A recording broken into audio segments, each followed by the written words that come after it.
Hi, my name's Jason, and I used to be just a good old average American kid living in upstate New York. There's me.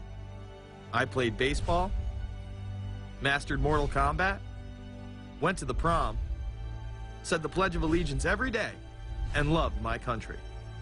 I even lived the dream of every American youth, college. Sure, it was a state school, but it also happened to be a party town. Great times all around, right? Well, sort of. I still had to work hard as a pizza guy to make it. And of course, there was school. I had to figure out the computer graphics programs I was working with, as well as attend classes I didn't care about.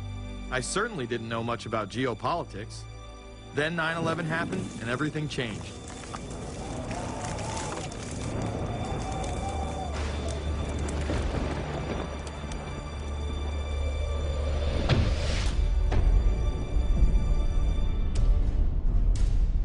I was pissed. How dare the Muslim extremists massacre all those people? But was it all true? Prior to the invasion of Iraq, something didn't seem right.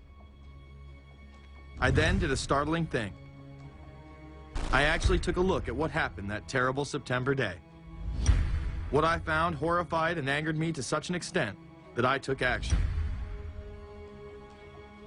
We were lied to, and lied to big time. Before I knew it, I went from a normal college student to the political guy at the party to one of the guys that brought you the first internet blockbuster, Loose Change. The film would not only change my life, but countless others as well. So if you've ever seen Loose Change, the documentary about September 11th, conspiracy theorist documentary, it is riveting. Oh, like, yeah. you watch it, and by the end, not even the end, 10 minutes in, you're like... You got your car packed, your head... You're just like, oh my God, it's all true. So every place, there's questions coming from this documentary. And you don't have to believe everything in the documentary to still have questions come up. And you look back and you remember what you saw and what you were told, and now you have questions. We got the boogeyman out there. Wow. See, for many years it was communism, then it was the war on drugs, now it's the war on terror. All through our life, we've had to have a boogeyman. Loose Change took the truth about 9/11 into the mainstream with over 100 million views and allowed me to travel the country and even take on some of my detractors. The answer is no, they cannot. Jason, I think it's telling that every time you disagree with something, you call the people a liar. I'm not calling anybody a liar, sir. I'm calling you a liar because you are a liar. But if we were lied to about 9/11, then who was really behind it? A lot of people on the web were pointing towards the New World Order, but that was impossible. I mean, the Hulkster couldn't be involved, could he?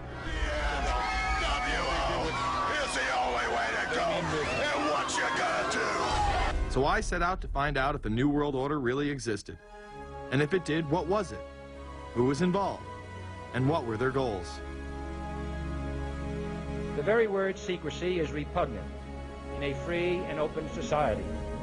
And we are, as a people, inherently and historically opposed to secret societies, to secret oaths, and to secret proceedings.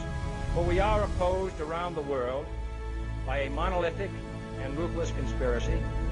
It is a system which has conscripted vast human and material resources into the building of a tightly knit, highly efficient machine.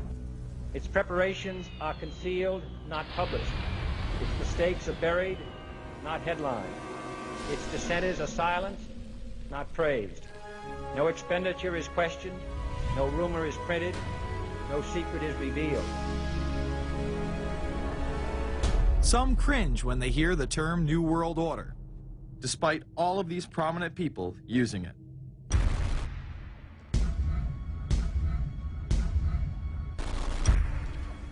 The world that maybe some people dreamt of at that conference back in Bournemouth, when it looked as if maybe history would end, that liberal democracy would triumph, that free market economics would slowly progress, and we'd have a new world order.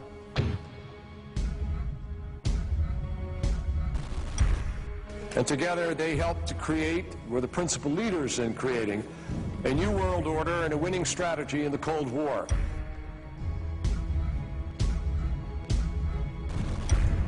We are part of a new world order. And as the recently departed Admiral William J. Crowe once said, it's long on new and it's short on order.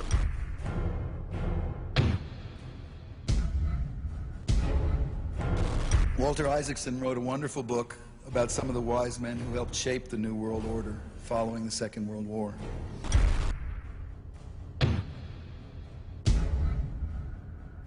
As we devise a way forward in Iraq, I urge the international community to embrace its responsibility for creating that new world order. A new world order based upon collective action.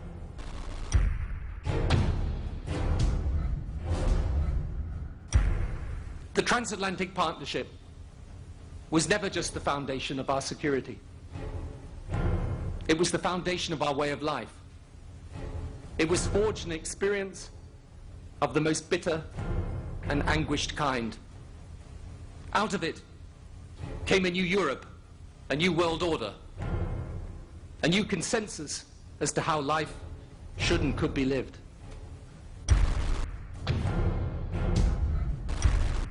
And just like that, it was gone. It was a new world order. That's what President George H. Bush said. Harvard historian Francis Fukuyama pronounced the end of history. In fact, when it is used, that person is often dismissed out of hand because of the perception that it is nothing more than a conspiracy theory. Actually, the idea of global governance and a one world order has been around for centuries, and the term New World Order has been used frequently in recent history. The New World Order means different things to different people, but to those who expect to be in control of it, it means the same thing. It means all the world under their control. They believe that somebody must rule. After all, people are too darn dumb to know how to rule themselves. They figured that that's their role. The first in-depth publication of note was Samuel Zane Batten's work, The New World Order, which was published in 1919. Under the cloak of Christianity, this order speaks of a new world rising and advocates social control over all people and all resources. It promotes a world federation with a world parliament, an international court, and a global police force. Some of its goals are as follows. Community. The danger and loss in crime and degeneracy. The determination to make community life safe, sanitary, wholesome, and moral. Industrial. The disappearance of class distinctions and the solidarity of all interests in the economic process. National. The conception of the nation's welfare as the supreme concern, with the policy that everything shall contribute to this end, and every person must do some useful work. International. The creation of an international mind, with a world consciousness and a world patriotism. The destruction of every arbitrary power that can separately and of its single choice disturb the peace of the world. Well, government is good, right? It put an end to war. Well, it could put an end to war because you just only have one dictator. I think Adolf Hitler had that in mind. He wanted a world government too, with himself as the master leader.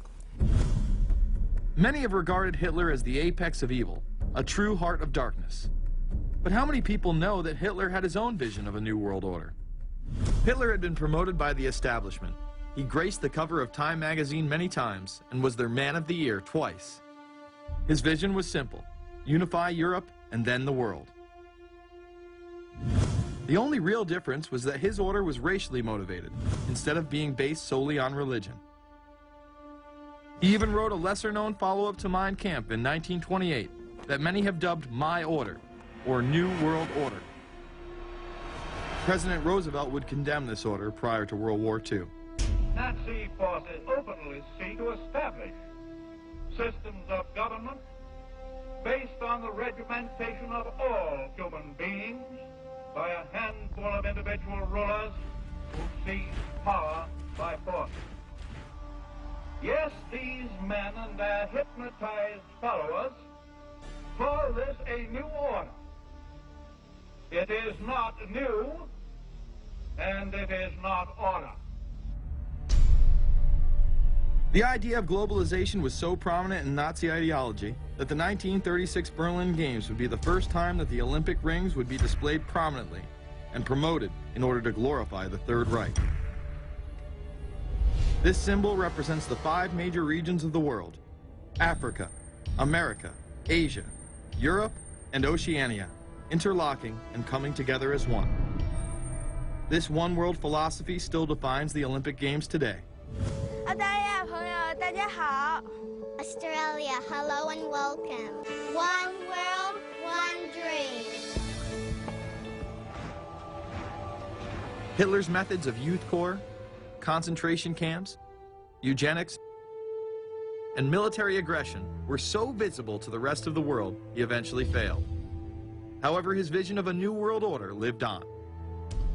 Author H.G. Wells, the man behind The Time Machine and War of the Worlds, would write about a planned world state in which there must be a common faith and law for mankind. In 1939, he would publish a full book on the matter called The New World Order.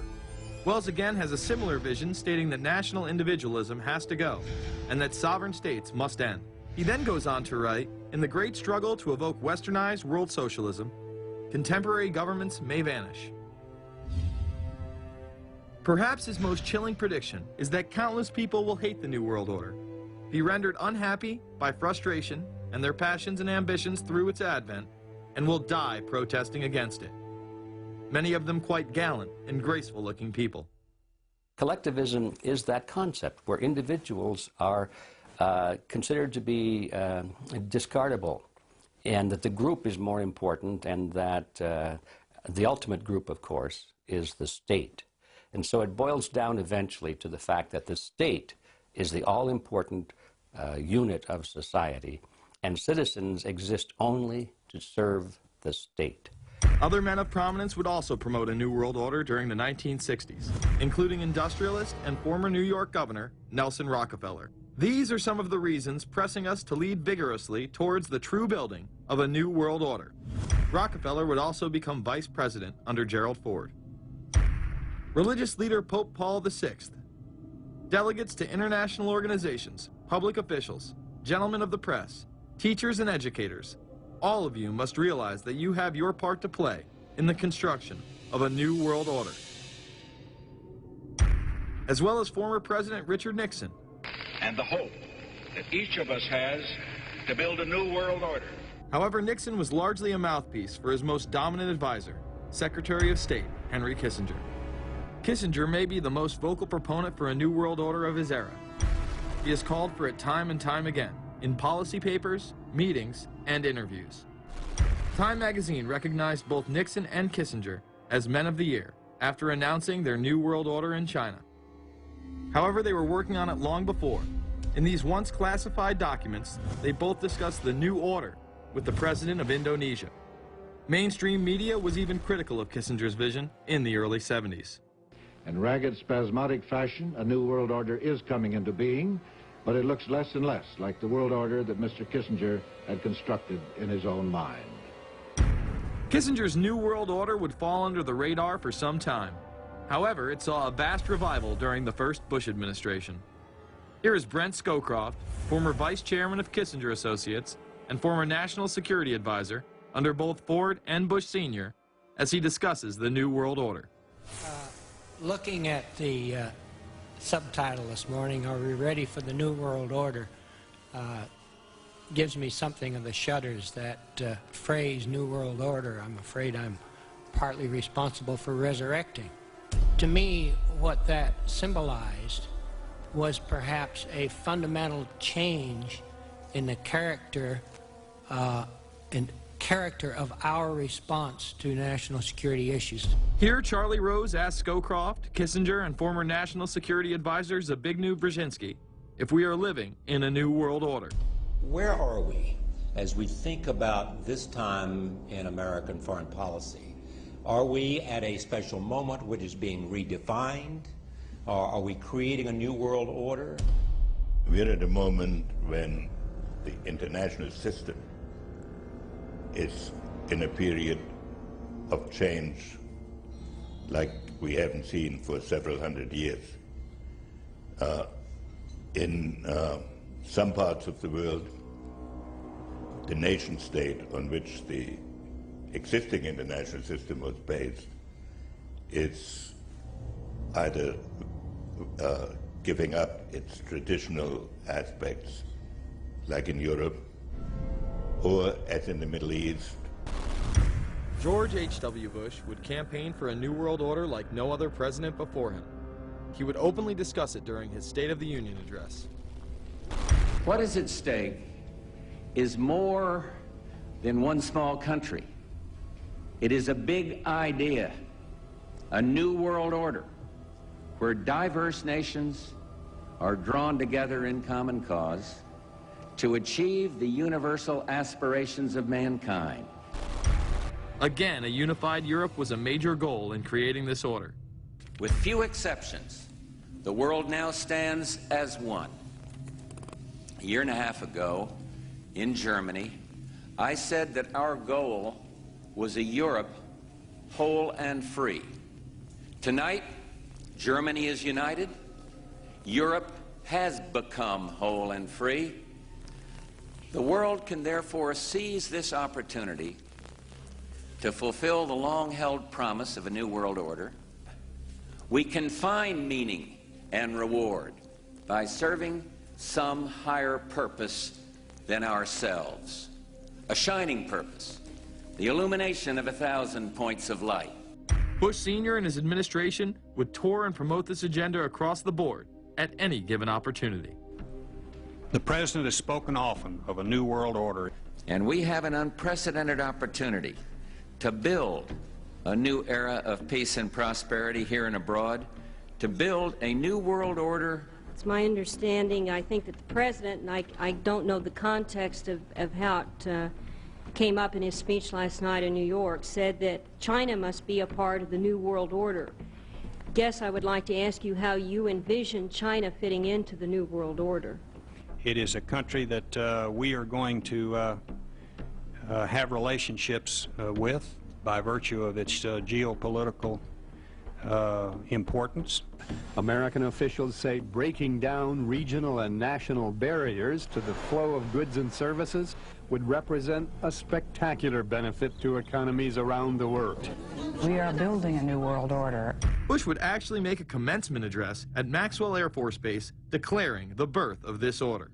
And that's why I wanted to speak to you today about the new world taking shape around us, about the prospects for a new world order now within our reach. In the coming weeks, I'll be talking in some detail about the possibility of a new world order emerging after the Cold War. But today, I want to discuss another aspect of that order. You see, as the Cold War drew to an end, we saw the possibilities of a new order in which nations work together. It refers to new ways of working with other nations to deter aggression and to achieve stability. As old threats recede, new threats emerge. The quest for the new world order is in part a challenge to keep the dangers of disorder at bay. We must build on the successes of Desert Storm to give new shape and momentum to this new world order. Only when this transformation is complete will we be able to take full measure of the opportunities presented by this new and evolving world order. The new world order really is a tool for addressing a new world of possibilities. This order gains its mission and shape not just from shared interests, but from shared ideals. After the Gulf War had ended, Bush was so obsessed with the idea of a new world order that he had a series of Glocks imprinted with the term that he would give to members of his administration, including Colin Powell, Brent Scowcroft, Dick Cheney, and General Norman Schwarzkopf. Cheney would even approve policy papers regarding the New World Order. Defense Secretary Dick Cheney has approved a revised draft of a policy document on the New World Order. The Pentagon is backing off a controversial earlier draft and has abandoned a one superpower strategy. The final document puts more emphasis on international alliances and organizations. This would become an unprecedented time period for people all over the globe to discuss at length what the New World Order meant to them. People within the media, Does anybody want to talk about the New World Order? Is there a New World Order out there, or is this a vision that exists in the... He does have his vision, there's no doubt about that. But does that exist in the president's mind, or does it exist out there in reality? This president sees this episode as the first test case, as the first example for the New World Order he is trying to organize. Some people have called it the New World Disorder, and there's a lot of truth to that.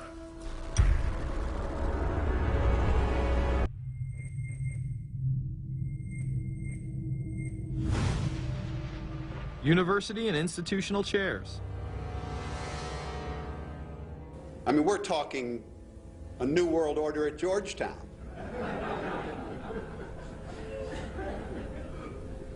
And we'd like to be very much a part of it and continue to live.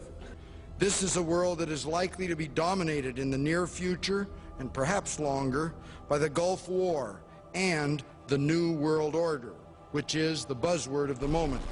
So the secret of a New World Order, and at this point it's just a slogan, but it does have some historical background in terms that orders have succeeded each other over time. The secret of this is to learn how to use coalitions. We are effective in the United Nations. People within government. George Bush has invoked a New World Order without enunciating a new American purpose. The president has still failed to articulate clear goals for our nation's foreign policy in this new age. I find the term New World Order very revolting, and just not only historically but politically today.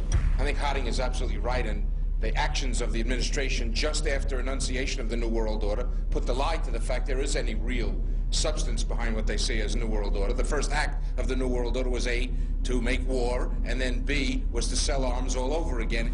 Is there a New World Order? We know certainly that George Bush has copyrighted the term at this point.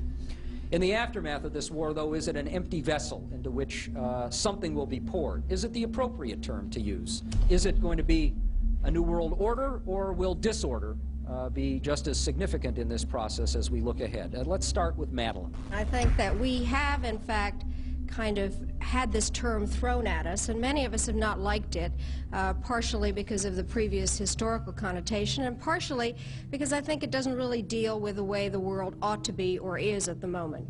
But we are far from seeing a world order, and I'm not sure that it is in best U.S. interest to have a new world order in which we are the policeman. While many began to become critical of this order, the term began to evaporate into the background. We are very, very skeptical of an international order if we are not sure how the rules will be made, because thus far the international order has been made with rules that we had no input into and that affect us, and even when on the few occasions when the rules will seem to favor us, then they get changed. A unipolar world, a world of one superpower, may be quite dangerous for us. A New World Order under the United Nations would mean, among other things, an end to our God-given rights given us and secured by the Constitution. The New World Order, which now has been called by some the New World Disorder, and by some people on the more liberal persuasion, the taking over of the world by the Council on Foreign Relations, the Trilateral Commission, and the UN to put us all in slavery.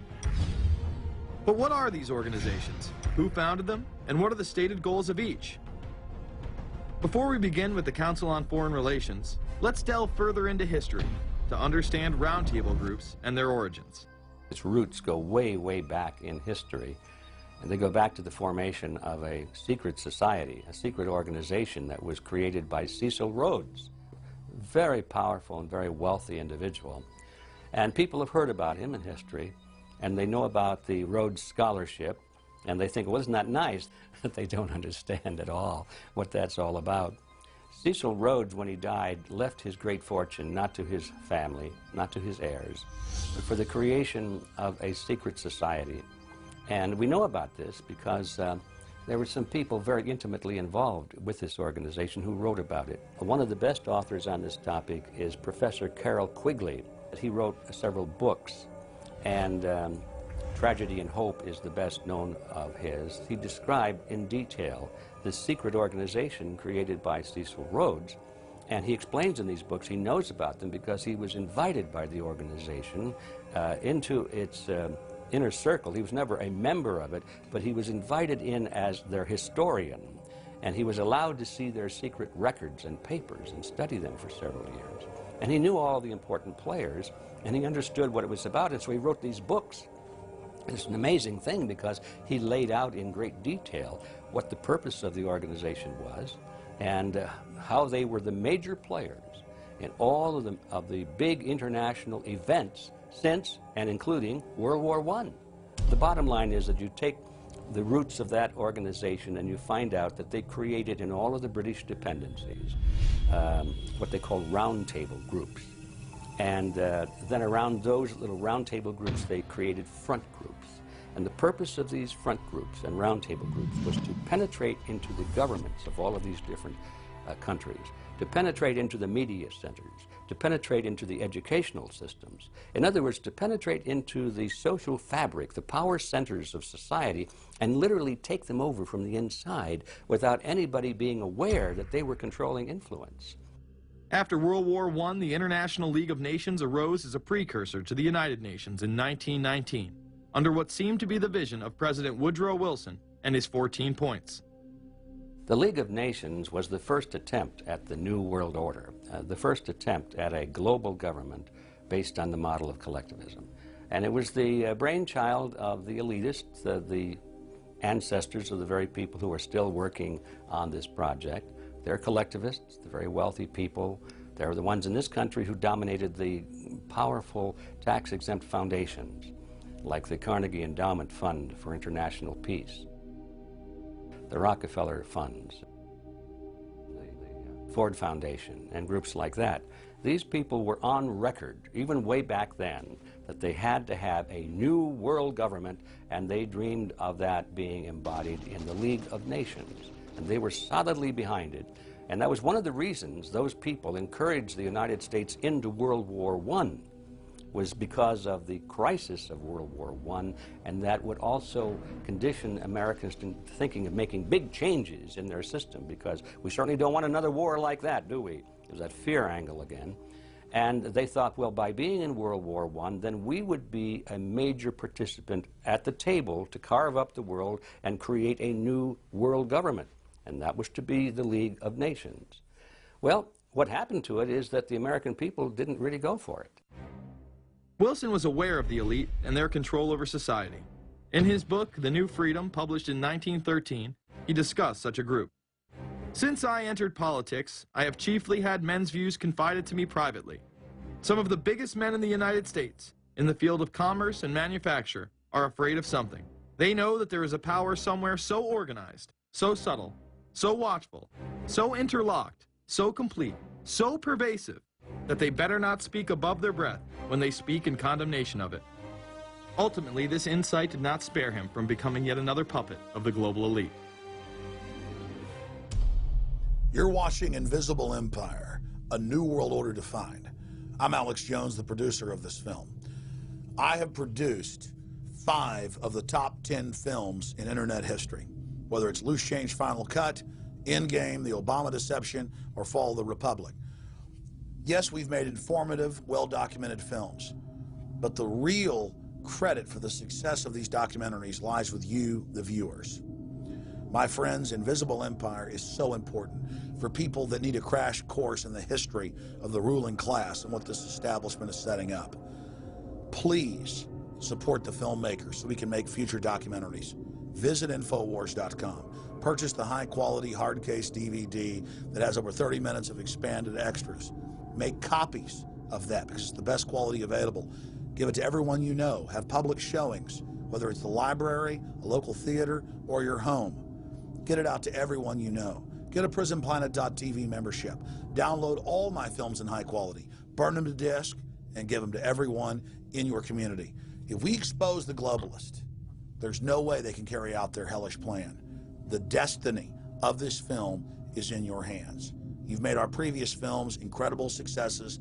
I'm counting on you now. So again, Infowars.com to get the DVD, or call toll-free 888-253-3139, or see them all in incredible high quality at PrisonPlanet.tv. The ball is in your court.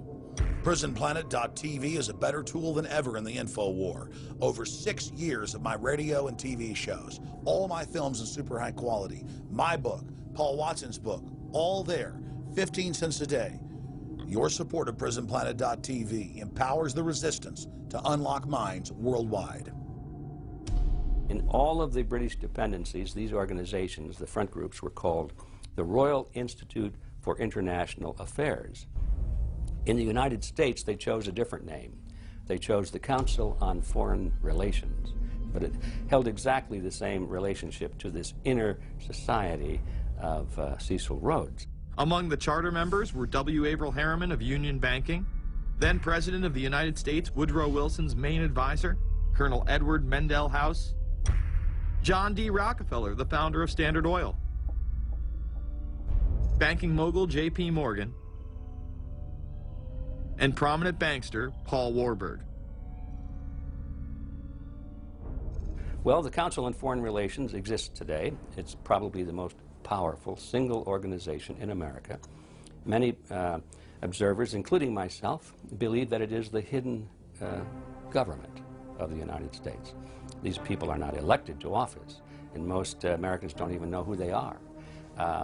But they are holding all of the important positions in society. There are only about 4,000 of them in the United States, but I don't care what organization you want to look at, whether it's government, or whether it's universities, or the large media centers, or whatever it is. You look at the people at the tops of those organizations, the owners, the managers, the CEOs, the board of directors, and I'm going to say probably 80 to 90% of the great power centers of America are dominated by just those 4,000 people who are members of the Council on Foreign Relations.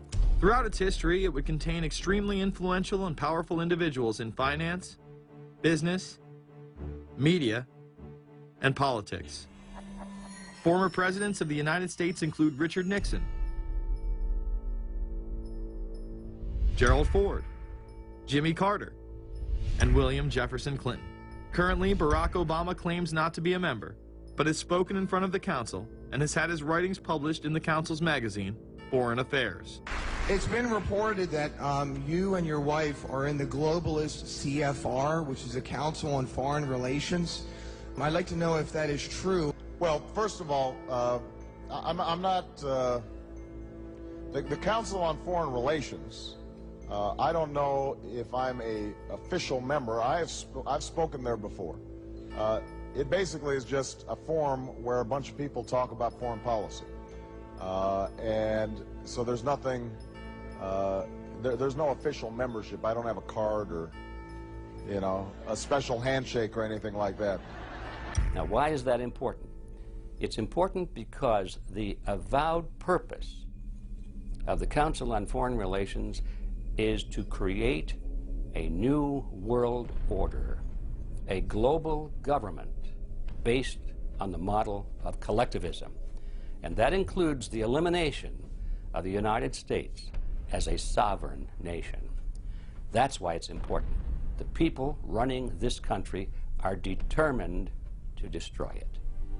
The Council was heavily criticized during the 1980s for being an organization hell-bent on destroying national sovereignty in favor of a world government.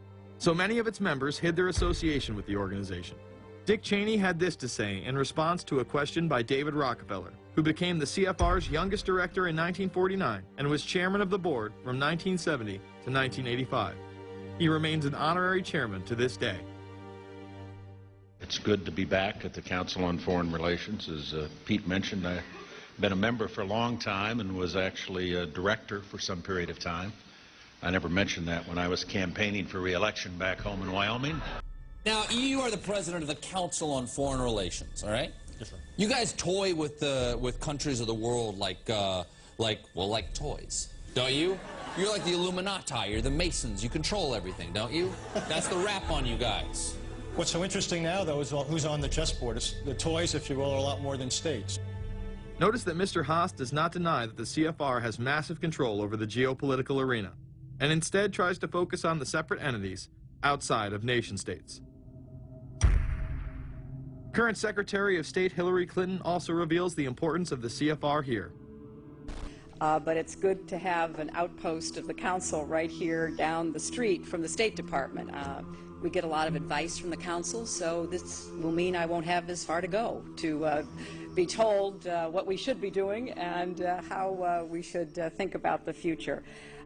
You have these private groups that are run and created by the elite, by the ultra-rich, wealthy families that have been manipulating global markets from behind the scenes for generations. They create these private groups that then feed information to the government, to senators, to congressmen, their recommendations, their policy papers, what they think should happen. And it's fascinating because if you actually read what it is that they're doing, the recommendations that they make, they're very able to get them put in place. Discussions that are going on in these private groups are really talks that should be going on in Senate committees and in the halls of Congress, but they're happening with these ultra-elite groups that are then pushing their propaganda into the political mainstream, and then it's becoming enacted, it's becoming put into law. Still not convinced the CFR is promoting a new world order? Listen to what Leslie Gelb had to say upon leaving the New York Times to chair the organization as its president in 1993. I loved it. Doing a column is a great job.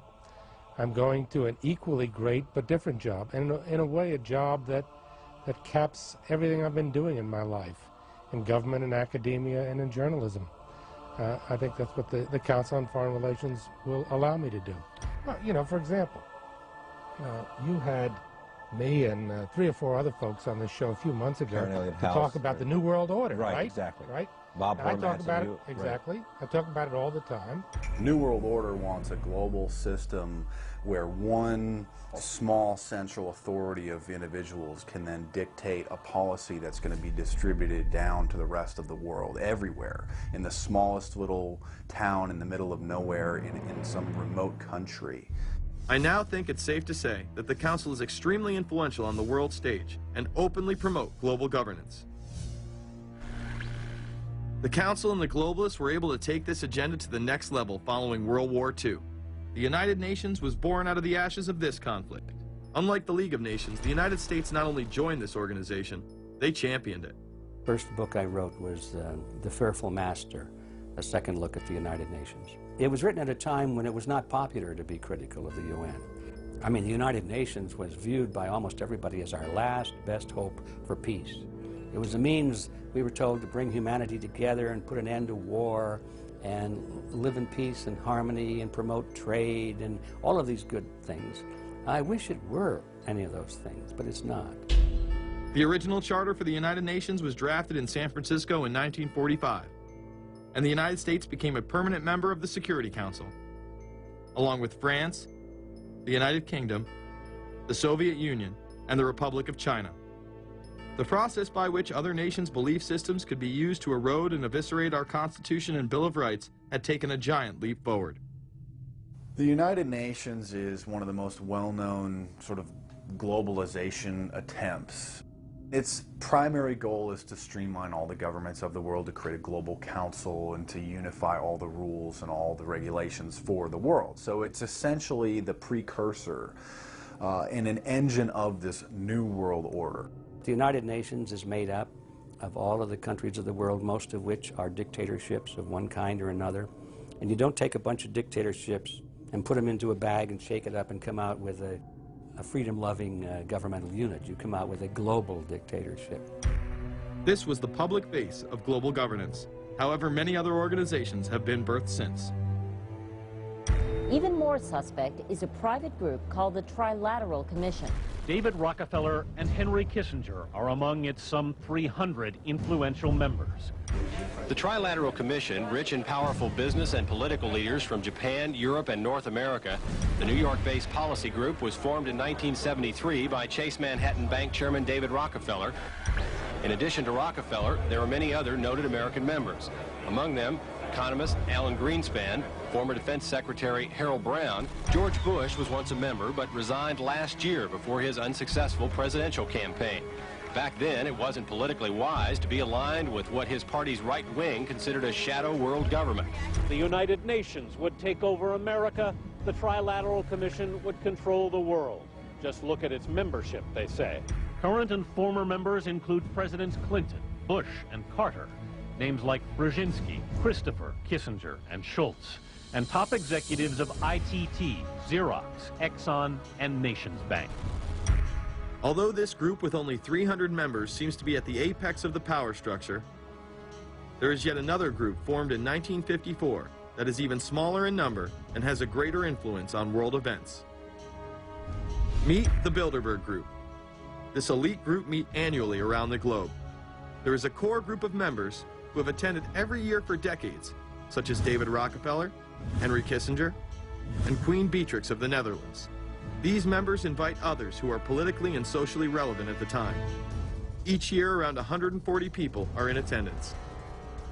Real quick, I asked two of these questions.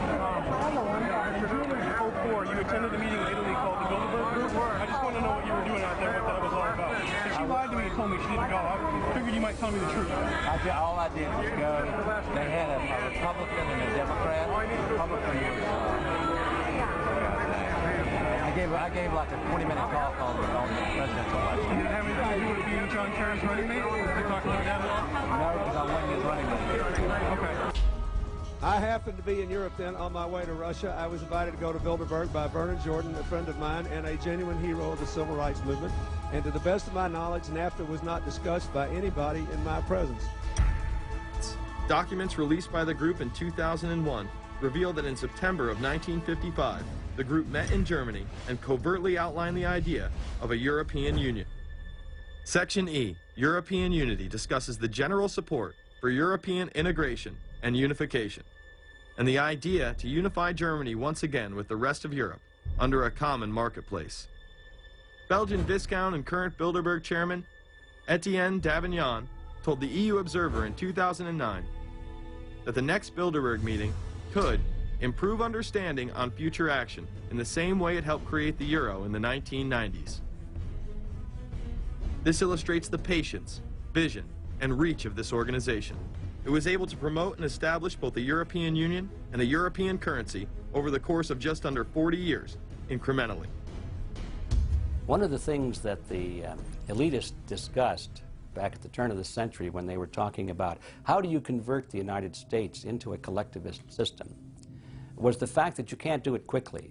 You have to let people get used to it incrementally, because any major change would be rejected. The 1957 Conference of Rome, where the Common Market Treaty, providing for free trade in all products, was at last signed.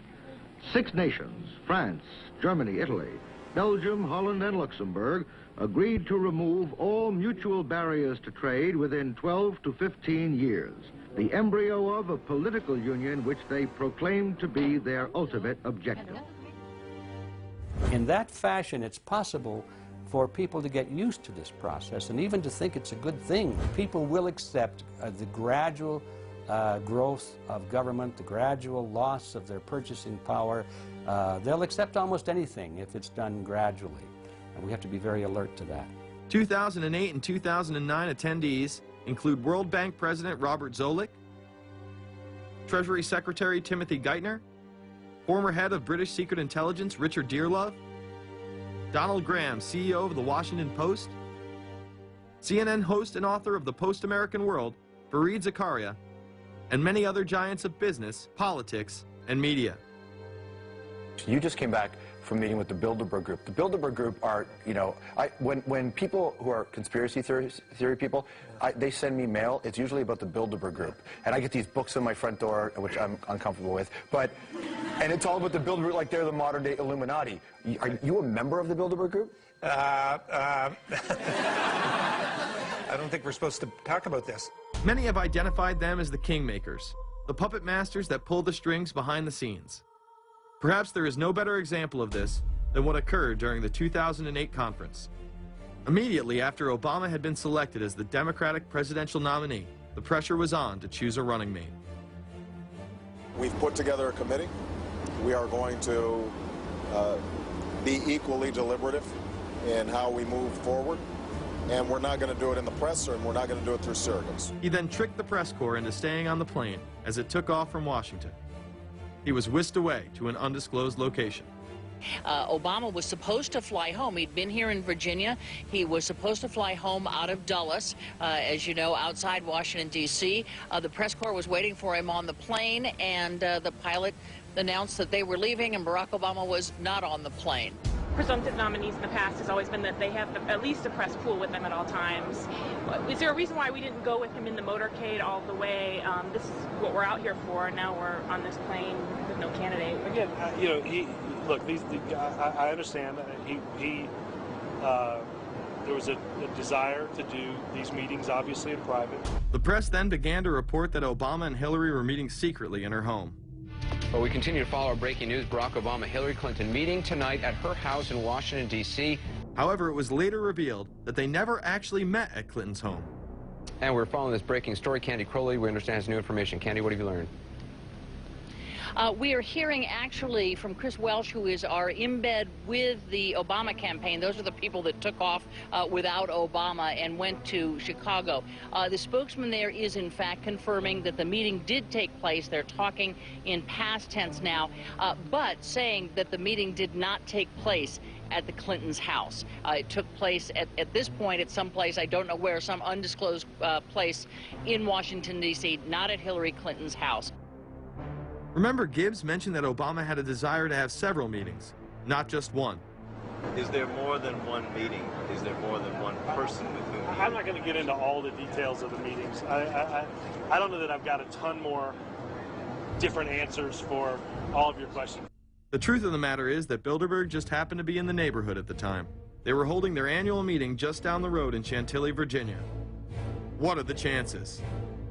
What's interesting and dangerous about the New World Order is that it's not a natural progressing idea. It's just not civilization naturally evolving and organizing into this system. It's the group of extremely powerful people that are manipulating the system to get it to this status from behind the scenes without anybody's knowledge. You have to ask yourself, if there isn't an agenda going on to keep those organizations quiet and to keep them out of the news, to keep the discussions about them behind closed doors, then why is it that these supposed experts on the left and on the right never talk about them?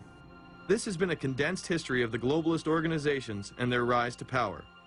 But is there a reason they meet behind closed doors? A shadow world government has been mentioned, but to truly understand what that means, let's go back to this iconic warning from President Dwight D. Eisenhower.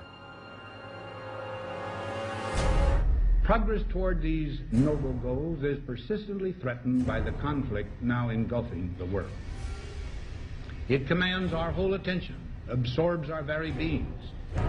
We face a hostile ideology, global in scope, atheistic in character, ruthless in purpose, and insidious in method. Unhappily, the danger it poses promises to be of indefinite duration. The need to maintain balance in and among national programs. Balance between the private and the public economy. Balance between the cost and hoped for advantages. Balance between the clearly necessary and the comfortably desirable. We have been compelled to create a permanent armaments industry of vast proportions. We annually spend on military security alone more than the net income of all United States corporations. The total influence, economic, political, even spiritual, is felt in every city, every state house, every office of the federal government. Yet we must not fail to comprehend its grave implications. Our toil, resources, and livelihood are all involved. So is the very structure of our society. In the councils of government, we must guard against the acquisition of unwarranted influence, whether sought or unsought, by the military-industrial complex. The potential for the disastrous rise of misplaced power exists and will persist. America went into a major mobilization, revived its defense industries, and we saw the civilian economy of America more and more skewed through the 50s. Already in Eisenhower's time, he could see it coming, that you were getting a larger and larger defense military component of the economy, which, unlike the rest of the economy, was very, very centrally organized about lobbying for more and more new weapons. It was the political skills of this military-industrial complex, which I think Eisenhower was really warning us about, and rightly. There is a military-industrial complex. Today, we see a situation where the civilian economy is really in tatters, and most of our civilian production has gone overseas to third world countries. What do we export? Our biggest export practically is garbage, but apart from garbage, we export military equipment.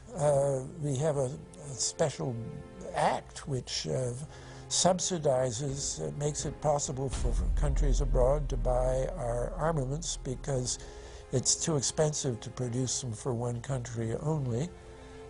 So we have become a very efficient military-industrial complex, but the civilian economy is only a ghost of what it used to be, and this has terrible consequences for democracy because it means that the power of this lobby is now sort of dominating what goes on in Washington. Through multinational corporations, global intelligence networks, out-of-control banksters, all under the veil of national security and black operations, the global elite have consolidated power on a massive scale over the last several decades. You see, global corporations not only fund and develop large technological and military projects here and abroad, they also own the consumer industry and production, as well as all of the important media. By owning the vast majority of what we hear and see on a daily basis, we have been manipulated on a mass scale as to regards to what we believe and desire, both socially and politically. Edward Bernays, the nephew of world-famous psychoanalyst Sigmund Freud, would study group dynamics and become the father of public relations. He authored the book Propaganda in 1928. In it, he described how to intelligently and consciously manipulate the habits and opinions of the masses within a democratic society. He went on to state that those who harness this unseen mechanism of society constitute an invisible government and are the true ruling power. It is they who pull the wires which control the public mind, who harness old social forces and contrive new ways to bind and guide the world. The average American is distracted, mindless, worried about minuscule things, celebrities, as if it was their own family members. And this is by design, because the powers that be, who own the media, know how our brains work. They know scientifically how the human mind functions. They know about sociology, and they are using the media, and have used the media for decades now, to entertain people with issues that don't really matter. When you have the big news networks covering celebrity issues as if it's the most important thing, it becomes the most important thing. And this is not by accident. This is to keep us out of the way. Because if you're worried about the latest celebrity death or the latest celebrity couple or the celebrity breakup or your sports team having a shot at the Super Bowl or the World Series, there's so much information about those issues that can be discussed that will mesmerize people, and they won't know or care about the real issues that are out there. Well, I think this is just one more piece of evidence of the degree to which the media, supposedly the watchdogs, has become the gatekeeper of the system. Mainstream media are, first of all, nearly all of them corporations, nearly all of them now publicly held, part of the whole Wall Street financial system that they're supposed to report about objectively, but they can't. They, right now, in October of 2009, they are celebrating the recovery of the biggest banks in New York and saying that the recession is over. Of course, there are a few problems, like foreclosures are going on, unemployment is rising. All of this is affecting the American people, but it's not affecting the financial elite who also control the media. Bernays successfully identified the invisible empire which controlled the minds of men. So as the populace is mesmerized and hypnotized by powerful behind-the-scenes forces, as they are distracted by the latest celebrity scandal, the newest cell phone, and their favorite sports team, this network disguises itself, remaining in the shadows. Despite the elite utilizing Bernays' methods, in conjunction with the military-industrial complex they had erected, a modern arm of this organization was exposed in what came to be known as the Iran-Contra scandal. Essentially, black operations were not only caught dealing arms illegally and supporting South American dictators, but also smuggling drugs into the United States. Iran-Contra was really the merging of two different programs. The first one was support for the Contras, who were, let's face it, a force of terrorists in Nicaragua trying to overthrow the Sandinista government. They were being secretly supported by the CIA, and at the bottom of the whole thing was drugs. Iran-Contra was openly exposed by massive network coverage. How was it that in 3 years, a network Washington set up to run arms to the Contras wound up running cocaine into this country for the most vicious drug cartel in the world? At the same time, we were supposed to be fighting a war against drugs. But by the same token, I also smuggled my share of weapons in exchange for those illegal substances, with the full knowledge and assistance of both the DEA and CIA. Betzner says that in 1983 he flew weapons from Florida to El Salvador and drugs from Colombia to the Bahamas on the way back. In 1984, he says, he flew twice from Florida to Costa Rica and back. We could bring back our own cargo, and they would arrange it, or we could bring back their cargo without ever having to worry about interception, arrest, anything like this, that everything was taken care of. What kind of cargo were you talking about? Drugs. Tolliver says he had 2 meetings with this man, CIA veteran Rafael Quintero. Then in March of 1986, he says he flew 14 tons of weapons down to Honduras, to this Contra resupply base set up by the CIA. We take off from Tegucigalpa, Honduras, and we leave. To? South Florida. Where in South Florida? We landed at Homestead. Homestead? Air Force Base. This is the plane Tolliver says he used. The plane traces to a company that had a State Department contract to fly humanitarian supplies to the Contras. In addition to that, 3 dozen sources confirm the basic scheme. We can now report that long before that operation began, there was another operation to provide guns for the Contras, which was also against the law. In this operation, Americans and Israelis provided arms to the Contras, and then the same network smuggled drugs into the United States. The operation was launched in spring of 1983 at Washington's request, with at least $20 million of Israeli government money later reimbursed, we're told, from U.S. Covert Operations Fund. For about 5 years, people were flying arms into Iran, and most of them came from Israel. The Israelis purchased the weapons from Poland and Czechoslovakia and began shipping them secretly from Yugoslavia to Bolivia, and then to Panama. The Israeli liaison man there, this man, Michael Harari, until recently a close aide to Panama's strongman, General Manuel Noriega. You'd bring the ship into Colombia, you would load drugs aboard it, and you would bring those drugs back to Panama with you.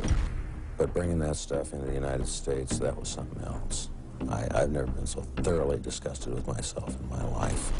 This network would also be involved in the October surprise. We really can't understand that unless we understand the so-called October surprise in the 1980 election, which is, I think, unquestionably Republicans, including William Casey, who later became Reagan's head of the CIA, negotiated with the Iranians for them not to release the hostages which were being held in Iran to Carter, but to wait until the Carter was defeated and the Republicans were in. That is what actually happened, that the hostages were only released on the day that Carter left office and Reagan came in. Unbelievably, this same network would even be linked to the BCCI banking scandal by journalist Danny Casolaro. Casolaro was probing a conspiracy he called the Octopus, which involved the Iranian hostage crisis, the Iran-Contra affair, with, believe it or not, all funds channeled through BCCI, the international bank charged with everything from money laundering to fraud. BCCI, it's a shadowy international bank linked to terrorists, drug runners, and dictators. Little was known about BCCI until 6 of its top officers were arrested in Tampa in October of 1988 on charges of laundering drug money for Colombian cocaine bosses. The BCCI men were convicted, and the bank itself pleaded guilty. But for some reason, the bank was allowed to continue to operate all over the world. There are indications that some of the reluctance to prosecute this bank stemmed from the favors it did. The favors it did for intelligence services everywhere. Too many secrets of too many countries, too many prominent people, too many hands-on, and that makes it desirable that this entire affair be forgotten. It began to become clear that the global traffic of drugs were funding violent dictators, rigging elections, supporting the arms trade, and enforcing the assassination of anyone who got in the way. Casolaro was found dead for his efforts in exposing this network. His death, of course, ruled a suicide. He was meeting a source in West Virginia. He was about to discover all. Instead, his body was discovered in a hotel room with 12 slashes in his wrist, but when the local authorities ruled it suicide, the family said, no way. The housekeeper had taken calls threatening his life. And I pick it up telephone, I say hello, and he say to me, you son of a bitch, you's dead. Casolaro would not be the only person involved in the scandal to wind up in a casket. Meet Barry Seal. At first, the media portrayed Seal as a drug dealer gone good, who was assassinated by the Colombian mafia. Authorities believe last night's machine gun killing of top drug informant Barry Seal was ordered by drug bosses in Medellin, Colombia, who sent 5 men to Baton Rouge to kill Seal. Sam Dalton was the lawyer that represented the Colombian hitmen convicted of his assassination. We were trying to subpoena the CIA because we felt like they had documents, exhibits, and evidence that would indicate complicity in Seal's assassination. When they were able to gain access of Barry Seal's trunk the night of the murder, the personal phone number of none other than George H.W. Bush was present. Louis Unglesby, the former attorney for Mr. Seal, also confirms that he once called the office of the vice president after Seal had given him the number. You see, the Black Ops drug smuggling operation had not yet been exposed, and intelligence couldn't take any chances. It was later revealed that Seal was involved in smuggling cocaine into Mena, Arkansas, while Bill Clinton sat as governor. 1983, Ronald Reagan was president, Bill Clinton was governor. And little Mena, Arkansas, changed from a quiet town to a center for drug smuggling and reported Contra support activity. In the middle of it all, this man, admitted dope smuggler Barry Seal. Arkansas State Trooper Russell Welch investigated Seal's organization. Each trip would have 250 to 350 pounds of cocaine. According to the London Telegraph, Arkansas State Trooper Larry Patterson testified under oath that he and his officers discussed repeatedly in Clinton's presence the large quantities of drugs being flown into Mena Airport, large quantities of money, large quantities of guns. Hot Springs police officers would also record Roger Clinton, Bill's brother, during a cocaine transaction stating, "Gotta get some for my brother. He's got a nose like a vacuum cleaner." There was also a large amount of money laundering going on in Mena. Former IRS agent William Duncan traced some of Seal's drug profits laundered through Mena banks. We had direct testimony from people who were involved in the money laundering operation. We had testimony from people at banks who observed the transactions. What happened when you tried to make this case before a grand jury? I was never asked to present the evidence to a grand jury, ever. This very same network used BCCI to fund the Afghani rebels. The deputy director of the CIA, Richard Kerr, said late today that the CIA did use the Bank of Credit and Commerce International, BCCI, to support CIA activities overseas. Most people still believe that the Soviets had maliciously invaded Afghanistan in order to spread their communist agenda. The Al-Qaeda was essentially a kind of a byproduct of Brzezinski's campaign to embarrass the Soviet Union in Afghanistan. They weren't in Afghanistan at that time. Brzezinski boasted later that he was responsible for drawing them into Afghanistan. And he did this extraordinary interview with Le Nouvel Observateur in France, and they said, but aren't you worried that you've created this whole new force of Al-Qaeda? And he said, oh, what's more important, a few crazed Islamists or the fall of the Berlin Wall? And they said, but you know, is there no danger? Aren't they dangerous? And he said, nonsense. He said all this in 1998. So I knew Brzezinski at McGill University. We were students together and took very small classes together. And in some ways he's bright, and in some ways he's kind of nuts. And he had the kind of nuttiness that made him attractive to the Rockefellers. Bin Laden and his network were actually funded by BCCI through U.S. covert operations. Well, the reason I bring it up, if you've ever heard any of our call-in shows, you know that we have people that think about the conspiracy theories of people like you. You would be a poster child for these people because you have served on the board of the Council on Foreign Relations. You helped start the Trilateral Commission, and you've been to the Bilderberger Group. Are people too close in this world, people in business, too close to the governments? Well, you know, there is such a thing as insidious influence. And the question is, how does it operate? Does it involve bribery?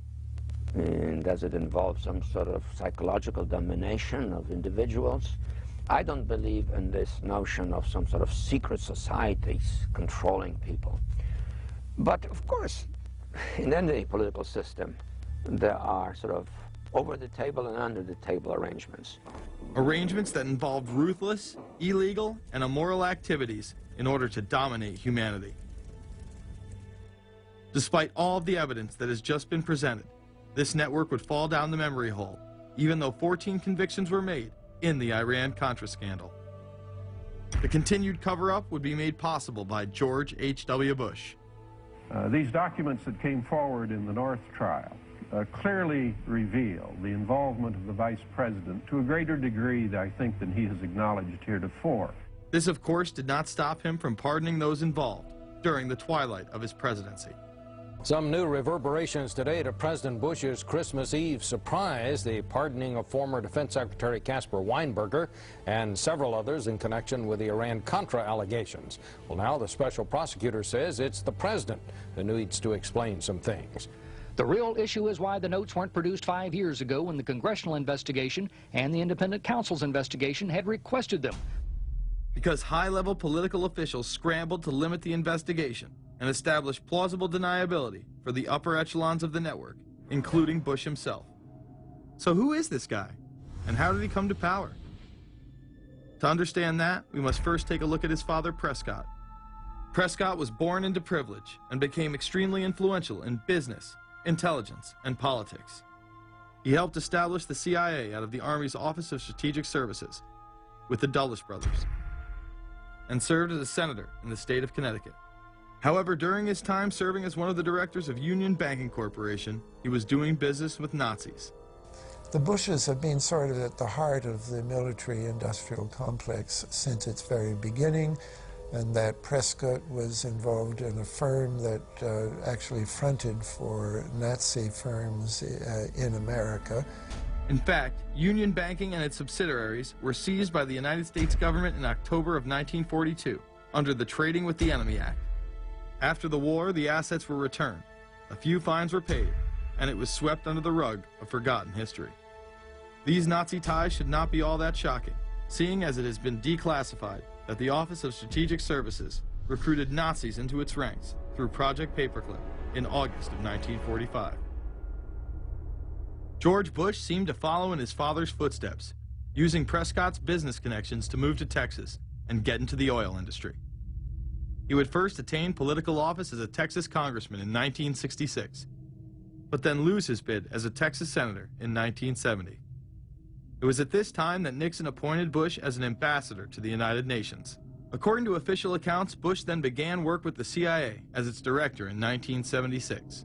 Evidence suggests that Mr. Bush and the CIA actually had a much longer-standing relationship.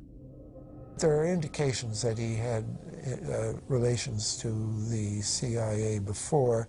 There's a very strange memo, and the names are George Bush. And when this was published, there was a lot of fuzzing of the issues, but given George H.W. Bush's strong connections with the Cuban community, I think there is a good chance that it was that the George Bush we know, so that he did have a CIA connection. Bush left the CIA just under a year after his appointment. He is credited with restoring the agency's morale, as its image was being shattered by the Church Committee's revelations of the CIA's unauthorized activities involving assassinations and corruption. In reality, Bush was responsible for denying the Church Committee many of the documents it requested and making it impossible for them to do a thorough investigation. After his time as CIA director, he devoted himself to becoming the next president of the United States. Many people within his own party did not like his globalist ties. Along the campaign trail, Bush continually had to explain his association with the group. You know J.R. Ewing in the show Dallas? J.R. is a member of the Trilateral Commission, I think. It's got to be because it's so bad. Let me tell you something. I used to be a member of it. I resigned, as I did from every business thing I was in, to concentrate on one thing, running for President of the United States. Ronald Reagan initially had no interest in having Bush as his running mate. Even then presidential candidate Ronald Reagan had questions. I would suggest that maybe Mr. Bush would clear the air if he'd tell us why he resigned. Reagan's backers then forced him to choose their intelligence frontman, George H.W. Bush, as his vice president. But in spite of last year's campaign rhetoric, all seems to be back to normal between George Bush and his old colleagues. And President Reagan, who is relying on many of these powerful business leaders to make his economic package work, will host commission representatives at the White House Monday. After Reagan's election, there was an attempt on his life, just 69 days into office. Astoundingly, Bush would again be connected. So just who is John Hinckley, Jr.? When he left this neighborhood 8 years ago, he was, by all accounts, well-liked and seemingly normal. This donut shop near the motel was visited by Hinckley, who reportedly waited for a phone call here each day, even though he had a phone in his motel room. The nature of the calls is not known. A touch of irony. The young man walking with the elder Hinckley is 30-year-old Scott Hinckley, John Jr.'s brother. He and Vice President Bush's son, Neil, are friends. They had planned to have dinner together in Denver tonight. The plans have been canceled. We were told Hinckley was a madman acting alone. If that was the case, why was he making phone calls from a payphone down the road instead of his hotel room?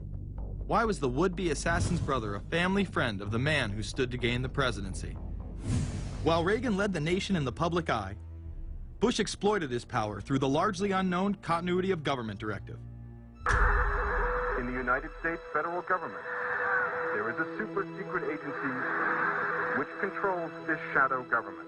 The National Program Office allowed Bush and his network to attain executive emergency powers. Ronald Reagan authorized the National Program Office when he signed a top-secret directive in 1982. Oliver North was one of the key officers responsible for the program's startup.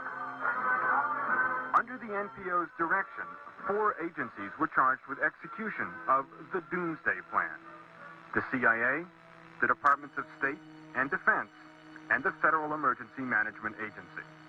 An effort was being made to consolidate continuity of government programs across several major departments of the government under one office. After 8 years of secret wars, covertly sponsored revolution and assassination had advanced globalist interests and allowed Bush to achieve his lifelong dream by becoming the 43rd president of the United States. The fall of the Soviet Union left the United States as the sole superpower in the world. The Wolfowitz Doctrine stated, "We must maintain the mechanism for deterring potential competitors from even aspiring to a larger regional or global role." The New World Order was on display with the first Gulf War and the creation of a European Union. After losing to his crony Bill Clinton, he faded into the background as the agenda for a New World Order marched forward. After 1989, President Bush said, and it's a phrase that I often use myself, that we needed a New World Order. We have just exposed many of the globalist operations, including drug dealing, funding terror, dealing arms, and taking over the United States government by stealth. Whenever these agendas were threatened, those who opposed them ended up dead.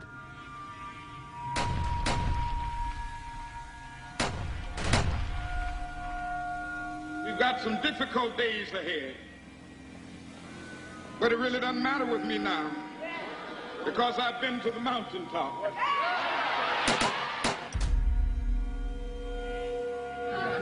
My thanks to all of you, and now it's on to Chicago, and let's win there. Thank you very much. Gave a paper about all three of the big assassinations in the 60s, which was John F. Kennedy, Bobby Kennedy, and Martin Luther King. And there are certain common denominators. I call these events deep events. We've become accustomed to the idea that every now and then something is going to happen, and we just know from the beginning we're not going to get to the bottom of it. And the more they happen, the more reconciled we've become to this state of affairs. In 1978, the House Select Committee on Assassinations could not ignore there was a conspiracy in regards to the assassination of John F. Kennedy and Martin Luther King Jr. Good evening. A congressional committee has concluded that President John Kennedy and civil rights leader Martin Luther King Jr., both of them, were probably killed as the result of conspiracies. The House Assassinations Committee wound up its 2-year study by recommending that the Justice Department look into both cases. In the assassination of Dr. Martin Luther King, the committee concluded the likelihood of conspiracy. The committee's summary of findings says President Kennedy was probably assassinated as a result of a conspiracy, that its evidence establishes a high probability that 2 gunmen fired at the motorcade.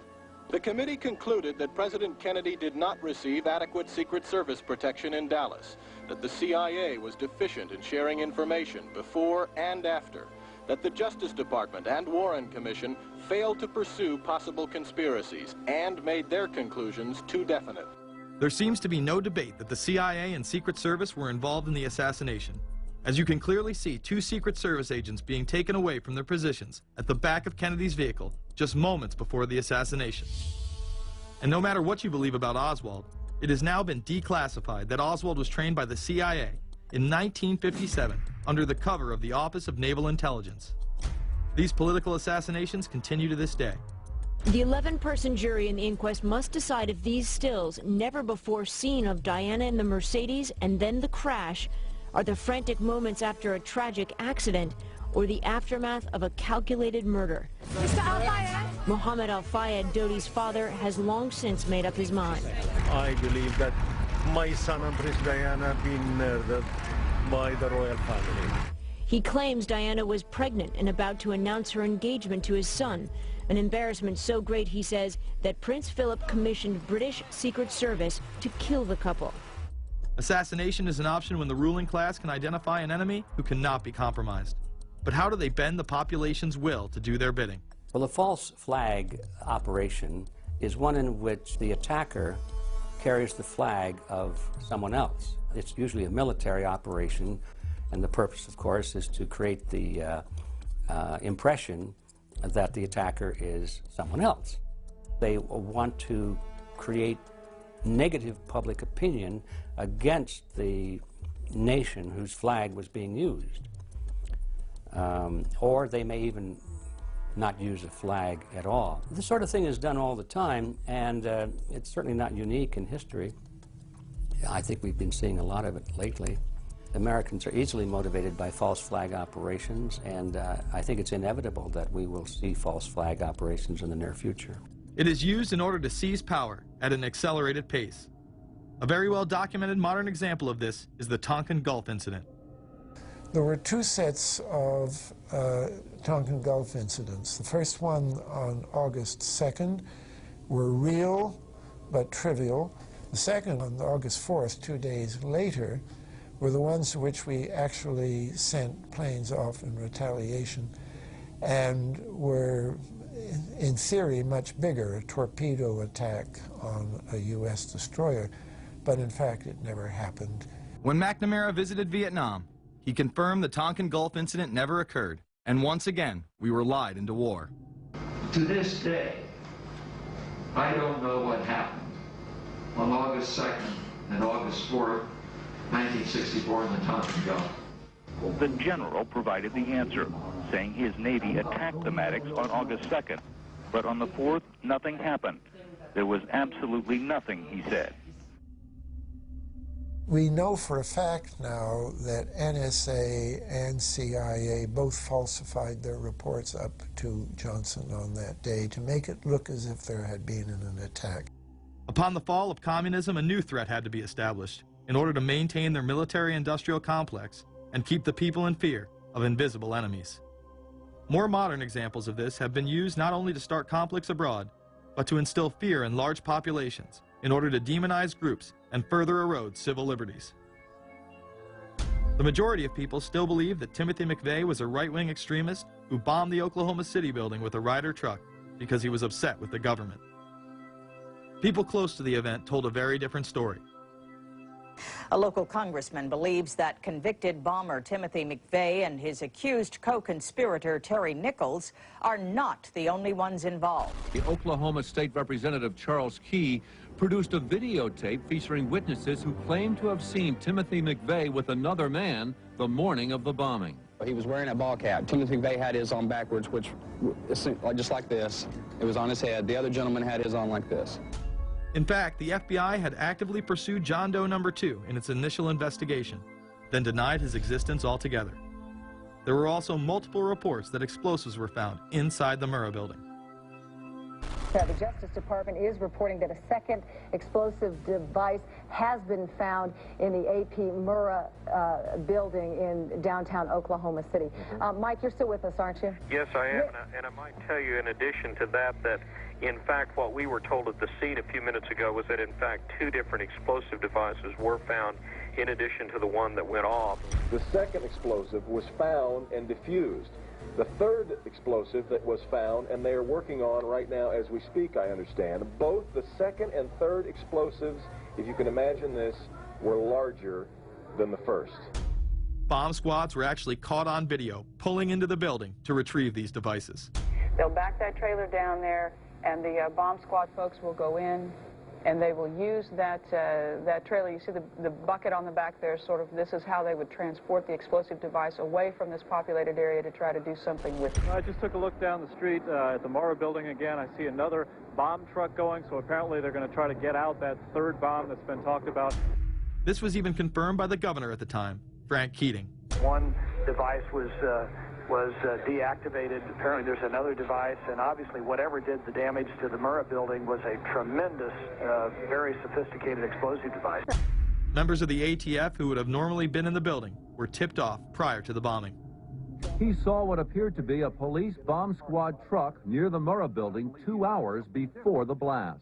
It had a shield on the side of the door, and it said bomb disposal or bomb squad below it, and I really found that interesting. Another witness who spoke to ABC News on the condition of anonymity will tell the grand jury tomorrow he was told by an ATF official agents working in the building had been warned in advance not to come to work. He just came out and told me that the ATF wasn't in the building that day. They'd been tipped by their pagers not to come to work, which I was flabbergasted. McVeigh would even claim in a letter written to his sister, which was published by the New York Times, that he was actually recruited for black operations, which included smuggling drugs into the United States, as well as assassinations. One may brush this off as the ravings of a madman. However, McVeigh was filmed at the Camp Grafton military facility in North Dakota on August 3, 1993. McVeigh's official records state that he was discharged over a year prior from the Army Reserve in May of 1992. Perhaps even more interesting is that Camp Grafton was specializing in training troops in explosives and demolitions at the time. When all was said and done, the security tapes reported to have captured the entire thing on video were rounded up and classified. In 2009, they were finally released, and magically none of them caught the bombing. The excuse being they were all having their tapes changed at that exact moment. This event would be labeled domestic extremism, which was used to demonize critics of world government, militias, and create fear within the populace. Muslim extremism seemed to show its ugly face in then unprecedented fashion on February 26, 1993. A truck bomb had gone off in the parking area of the World Trade Center. Luckily, the bombers failed to follow instructions and parked the truck carrying the explosives against the main support column. What is not discussed, however, is the bomb was actually built by an FBI informant under the supervision of the FBI. Ahmed Salam, a former Egyptian army officer who had been doing undercover work for the FBI, was the man who actually built the bomb. When he was told that he would have to use real bomb-making material instead of harmless substitutes, he became suspicious and began taping his conversations with FBI officials. Last winter, the FBI was praised for its speed in cracking the case of the World Trade Center bombing and bringing 4 suspects to trial. Now, there is some evidence that the FBI may have known of the plot in advance through an informant and might even have stopped the bombing that killed 6 people. Notice the media emphasizes that they might have been able to stop it. They then gloss over the fact that the bomb was built by their agent under FBI supervision in conjunction with the district attorney. FBI agents might have been able to prevent last February's deadly explosion at New York's World Trade Center. They discussed secretly substituting harmless powder for the explosives, but they didn't, according to the FBI's own informant, Ahmed Salem. Unbeknownst to the FBI at the time, Salem recorded many of his conversations with his handlers. The actual recording where Salam discusses this with his FBI handler, John Antisev, was released years after the trial. You got paid regularly for good information. I mean, the expenses were a little bit out of the ordinary, and it was really questioned. Don't tell Nancy I told you this. Well, I have to tell her, of course. Well, then if you have to, you have to. Yeah, because, I mean, the lady was being honest, and I was being honest, and everything was submitted with receipts. Yeah. And now it's questionable. It's not questionable. It's like a little out of ordinary. Okay. You know. All right. I don't think it was. If that's what you think, guys, fine. But I don't think that, because we was start already building the bomb, which is went off in the World Trade Center. It was built by supervision from the Bureau and the GA, and we was all informed about it, and we know that the bomb start to be built. By who? By your confidential informant. What a wonderful, great case. Following the convictions of the Muslims who were too inept to make their own bomb and park the vehicle in the proper area, Salam was pulled into the FBI's Witness Protection Program, where he has never been heard from again. Prior to the largest and most devastating terrorist attack on U.S. soil, the United States was poised as the first truly global superpower. Brzezinski would muse in 1997 that geostrategic success would represent a fitting legacy of America's role as the first, only, and last truly global superpower, and that the only way to mobilize Americans was a truly massive and widely perceived direct external threat.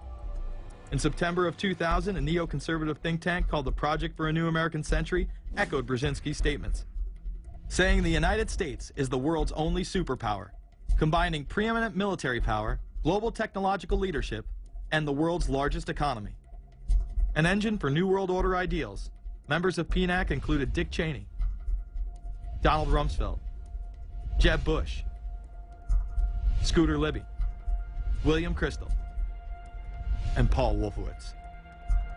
Describing the difficulty in projecting force, they write the process of transformation is likely to be a long one, absent some catastrophic and catalyzing event, like a new Pearl Harbor. This takes us full circle to the September 11th attacks of 2001. In my previous film, Fabled Enemies, I expose in great detail the Saudi Arabian, Pakistani, and Israeli connections in conjunction with this international intelligence operation. In the early 1980s, bin Laden worked with operatives from U.S. intelligence, the Pakistani military, and Arab states. They ran a wide-ranging covert network that recruited and financed Muslim fighters to battle the Soviet army. The hijackers that were trained at U.S. military installations and protected by the FBI and CIA.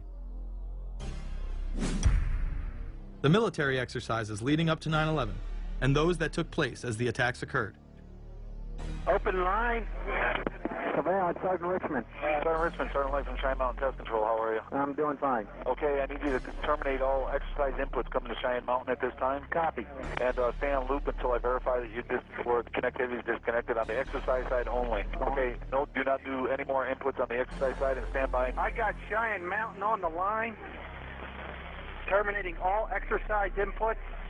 So, over, see if you didn't know this exercise. Oh, yeah. The Black Ops program, Able Danger, and the shadow government involvement. This morning we learned that the Vice President wasn't the only one sent to an undisclosed location on September 11th, that an entire backup government was and is still there and may be there for as long as anyone now at least can imagine. As well as much, much more. The government has lied about 9/11 repeatedly and used it to dominate the Middle East, while creating an evolving police state here, encroaching on civil liberties at home. And of course, building a new world order.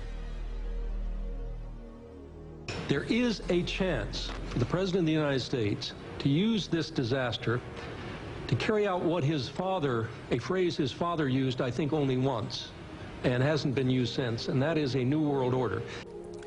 We know now that September 11th of 2001 was the beginning of what we might call a new world order. The new world order that this president's father talked about with such great enthusiasm seems to be high on the agenda of this administration. Under the second Bush administration, massive amounts of civil liberties were openly and brazenly taken away following 9/11. The passage of the Patriot Acts, the Military Commissions Act, and other horrifying anti-constitutional legislation was enabled by the incredible amount of fear generated by the media, all in the name of keeping us safe here at home. The war itself would create huge profits for the military-industrial complex, and the globalists would seize even more power and control over Middle Eastern resources in what they planned to become a Eurasian Union under their control.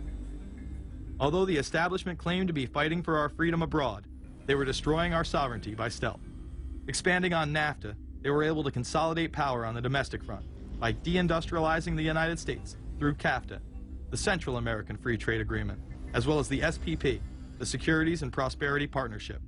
Opponents, however, say the initiative is nothing less than a plan to create a North American Union that would eliminate sovereignty for all three nations. Building on the North American Free Trade Agreement, the NAFTA section of the Commerce Department is busy drafting laws and regulations for a North American Union, a union of Canada, America, and Mexico. The President has attended secret meetings and signed at least 2 agreements under the Security and Prosperity Partnership Program. The stated goal established by Presidents Bush, Fox, and Prime Minister Paul Martin is integration by 2010. It's a plan from the business elites, the political elites, that will cost more American jobs, cost American sovereignty, but it would fulfill the President's father's vision. Now, former United States Trade Ambassador Robert Zoellick is talking about it again with renewed vigor. This time, a new world order with business at the helm of trade and economic policy. It's an agenda that goes hand in hand with the United States, Mexico, and Canada, working quietly and behind the scenes to promote a common market with common deregulation for the benefit of multinational corporations. It's remarkable to me, the arrogance, the idea of just simply throwing away the nation's sovereignty, but they're trying to do so in so many ways. People better understand that they mean exactly what they're saying. It's a new world order they're trying to create. Dobbs, the only mainstream anchor to expose the new world order, resigned shortly after bullets were fired into his home. The elite do not plan on waiting around for these unions to be formed before implementing the next step in global government. Through the vast global economic crisis of the last few years, they have been able to devalue the dollar and undermine it as the world's reserve currency.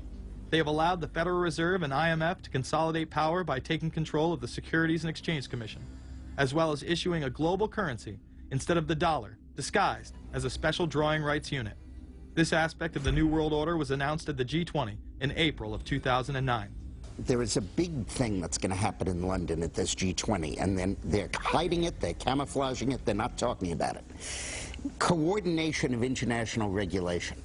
What they are going to do is to put our Fed and our SEC under the control, in effect, of the IMF. The New World Order, that's what they're planning in there, is to undermine the U.S. currency, and it's just really sad. What it really is putting the American economy under international regulation. Yeah. And those people who have been yelling, oh, the UN's going to take over global conspiracy government. Theorists. They've been crazy, but now they're right. There's 20 or whatever people in the G20, say there's 20 ministers, thousands of us, and we can't get our voices heard. When Geithner said he would be open to the idea of a global currency last week, yeah. Those conspiracy people had said and suggested that for years. Right. You're not wrong. Cash is becoming weeded out. Cash will most likely be eliminated or extremely difficult to use in many situations, so that you'll have to use the global currency or the electronic currency. Even though a physical global currency is yet to exist, groups such as BRIC are openly promoting a new reserve currency, which is a conglomerate of Brazil, Russia, Indonesia, and China. Get everyone in the whole world using one currency, which some people think that's a good idea. Russian President Dmitry Medvedev recently showed off a sample coin of the new world currency at the G8 in July of 2009. We have also agreed today additional resources of $1 trillion that are available to the world economy through the International Monetary Fund and other institutions. This includes 250 billion from special drawing rights, the reserve currency of the IMF, drawing rights that will be issued to countries who are part of the International Monetary Fund. I think a new world order is emerging, and with it the foundations of a new and progressive era of international cooperation. The head of the European Union is also calling for global government. 2009 is also the first year of global governance, with the establishment of the G20 in the middle of the financial crisis. Gordon Brown has called for a world constitution. We now need nothing short of a world constitution for the global financial system. Both Gordon Brown and Barack Obama had been groomed to be the next Anglo-American spokesman for this new world order after Bush and Blair stepped down. Here is Gordon Brown in front of the CBI prior to him being chosen to become Prime Minister. And it's only now that we can begin to understand that the world order that globalization brings and what it's going to look like. But what does the new world order mean for countries like ours who are looking to succeed? And the question for us is how we meet and master all these challenges to ensure that Britain enhances its competitiveness in the process and realizes what I believe is our destiny of success in this new world order. A new world is emerging. It is a new world order with significantly different and radically new challenges for the future. President Barack Obama has also espoused similar views on globalism. Here he is in Berlin, Germany, in July of 2008, in what media have dubbed his New World Order speech. Well, there have been extraordinary scenes in Berlin tonight as thousands of people gathered to hear Barack Obama deliver key foreign policy speech on his current European tour. The Democratic presidential hopeful laid out his vision for America's place in a new world order. In this new world, such dangerous currents have swept along faster than our efforts to contain them. And that is why we cannot afford to be divided. No one nation, no matter how large or powerful, can defeat such challenges alone. But the burdens of global citizenship continue to bind us together. In this new century, Americans and Europeans alike will be required to do more, not less. Partnership and cooperation among nations is not a choice. It is the only way, the one way, to protect our common security and advance our common humanity. That is why America cannot turn inward. That is why Europe cannot turn inward. America has no better partner than Europe. Now Now is the time to build new bridges across the globe as strong as the one that binds us across the Atlantic. Now is the time to join together through constant cooperation and strong institutions and shared sacrifice and a global commitment to progress to meet the challenges of the 21st century. Barack Obama also became the first sitting president to ever become the chair of the Security Council for the United Nations, which only further cites his allegiance to world government. In an era when our destiny is shared, power is no longer a zero-sum game. No one nation can or should try to dominate another nation. No world order that elevates one nation or group of people over another will succeed. No balance of power among nations will hold. The traditional divisions between nations of the South and the North make no sense in an interconnected world. I think its task will be to develop an overall strategy for America in this period when really a new world order can be created. It's a great opportunity. The globalists, who know that Obama is going to promote their plan, want to make him such a superhero that nobody will question what he's doing. He is very much a product of the system that he is now technically in charge of. Obama alone, or the Democrat Party alone, is not responsible for his massive rock star status. It's been done by the media. This establishes that Obama is an unapologetic globalist who holds no one nation above another, despite its policies. Perhaps we should move towards a society more like China if that's the case. After all, on the 60th anniversary of the communist Mao regime takeover, the Empire State Building, once a proud symbol of the United States, was lit in the colors of the Communist Party halfway across the world. In fact, following the United Nations Copenhagen Conference in December of 2009, the Washington Post ran the headline, "Copenhagen Climate Deal Shows New World Order May Be Led by U.S., China." The Copenhagen Conference was disguised as a summit that would save the planet from man-made global warming by cutting carbon emissions. When taking a look at the almost 200-page document that was being proposed, it becomes evident that this was yet another attempt to establish global government and set up a global tax. In Section 38, it states, "The scheme for the new institutional arrangement under the Convention will be based on 3 basic pillars: government, facilitative mechanism, and financial mechanism."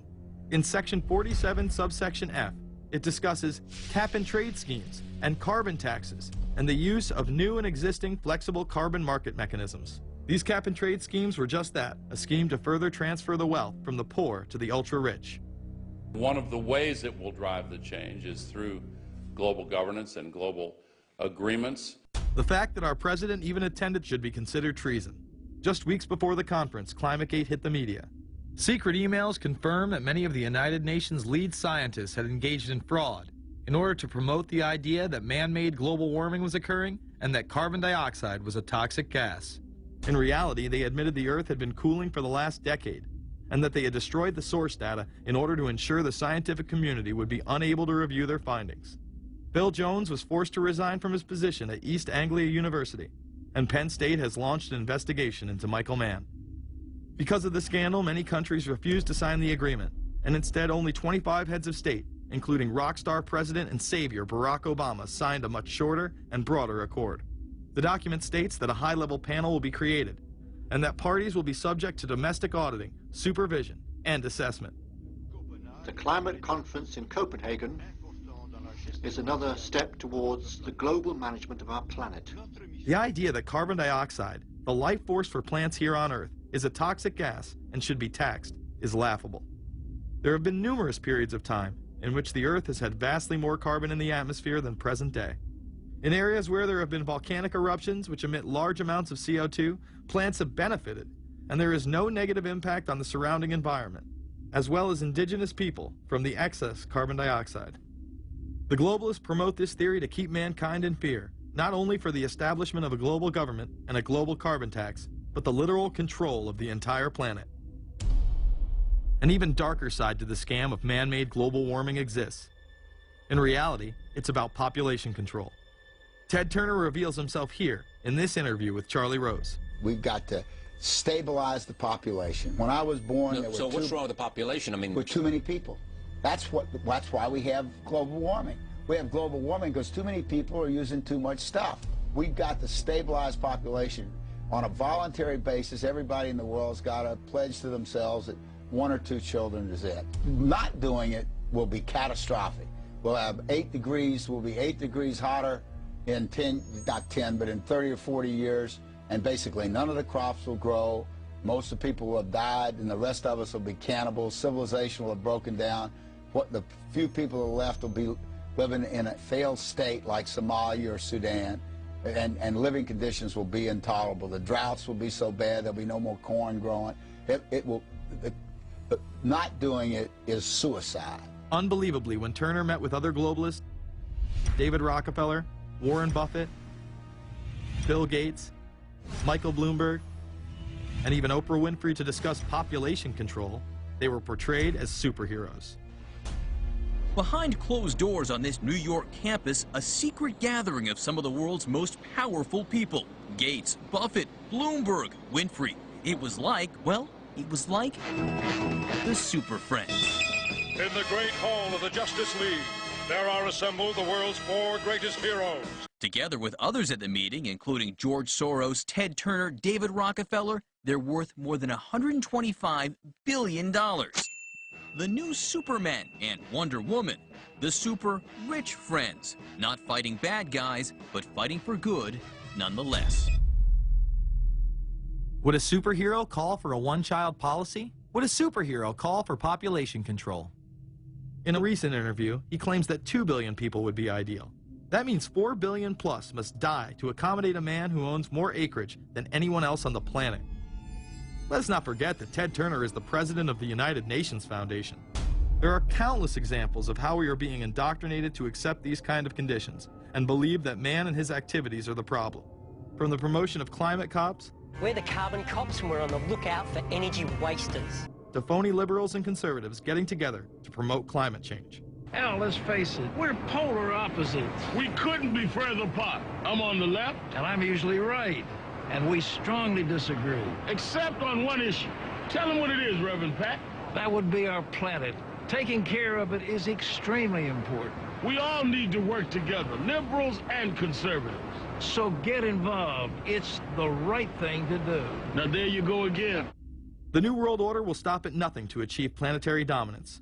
Whether it be assassination, wars based on lies, and even a phony environmental movement. So it should come as no surprise that they have been tracking, tracing, and databasing our lives for years. Many people are aware that the Bush administration engaged in warrantless wiretaps on American citizens.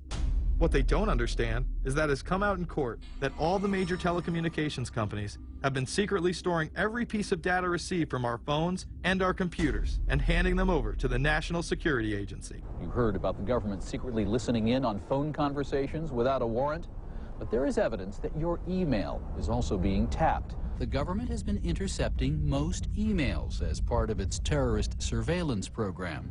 That program has been criticized as illegal because it's missing an important ingredient: search warrants. Several years ago, Klein says he came to suspect that AT&T had installed secret computer gear designed to spy on internet traffic at the request of the National Security Agency.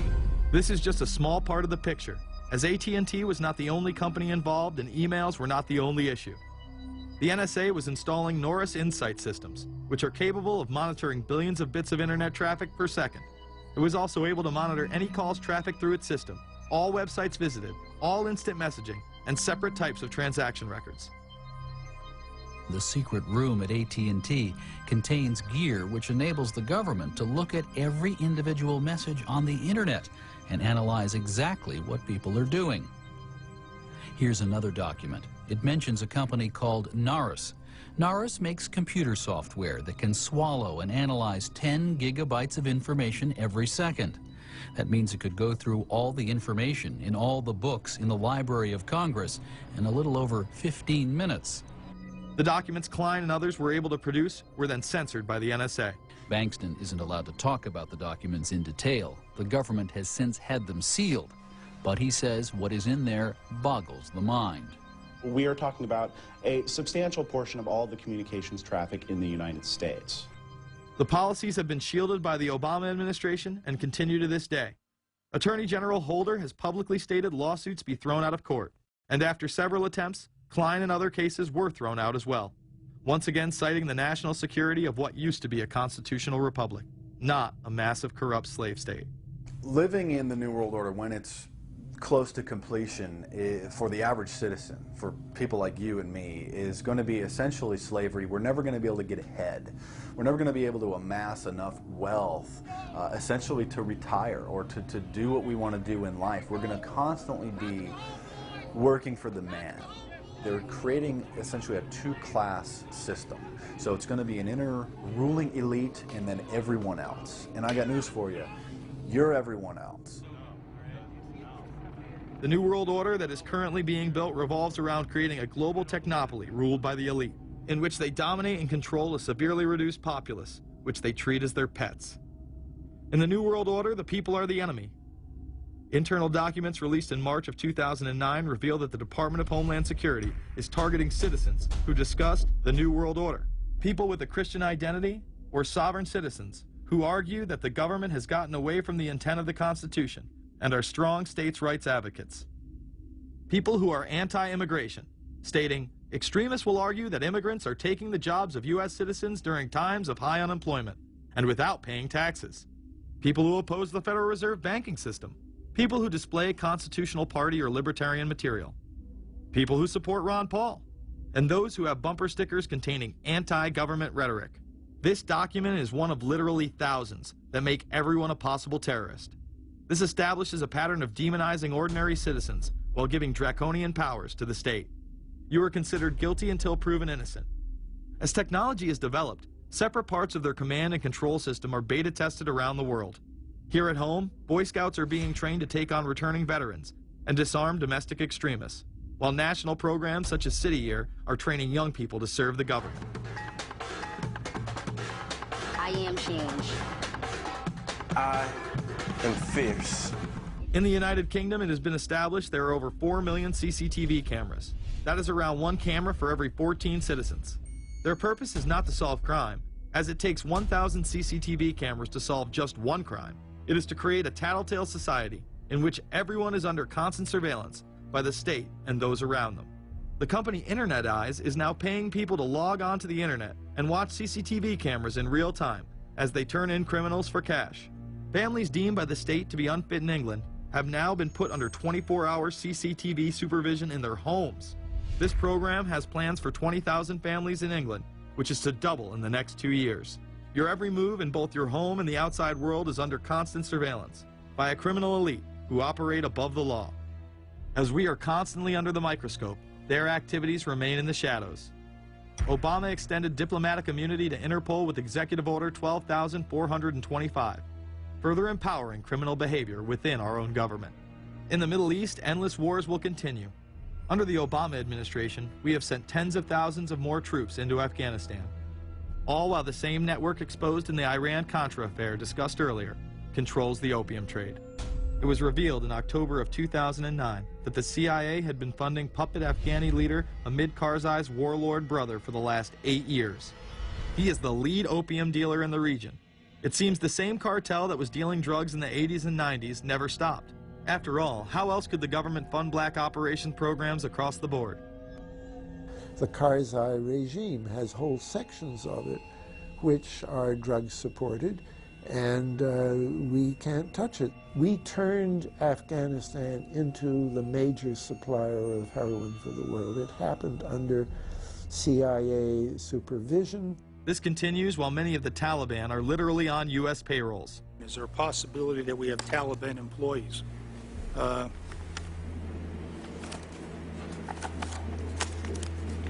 commander in the field, or I should say the COCOM commander, General Petraeus, has made it a conscious effort to, as part of his coin strategy, to hire local nationals. I can't talk in this forum, nor am I the qualified guy to talk about it, but there is no doubt in my mind, one day you're on one side of the ledger, the other day you may be on the other side of the ledger.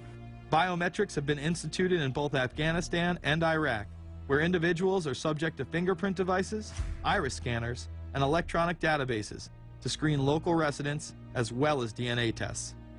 This includes anyone within the populace of a combat zone. Someone has to go out there with the biometric registration equipment, take your iris scans, take your scans and get you registered in the system like that.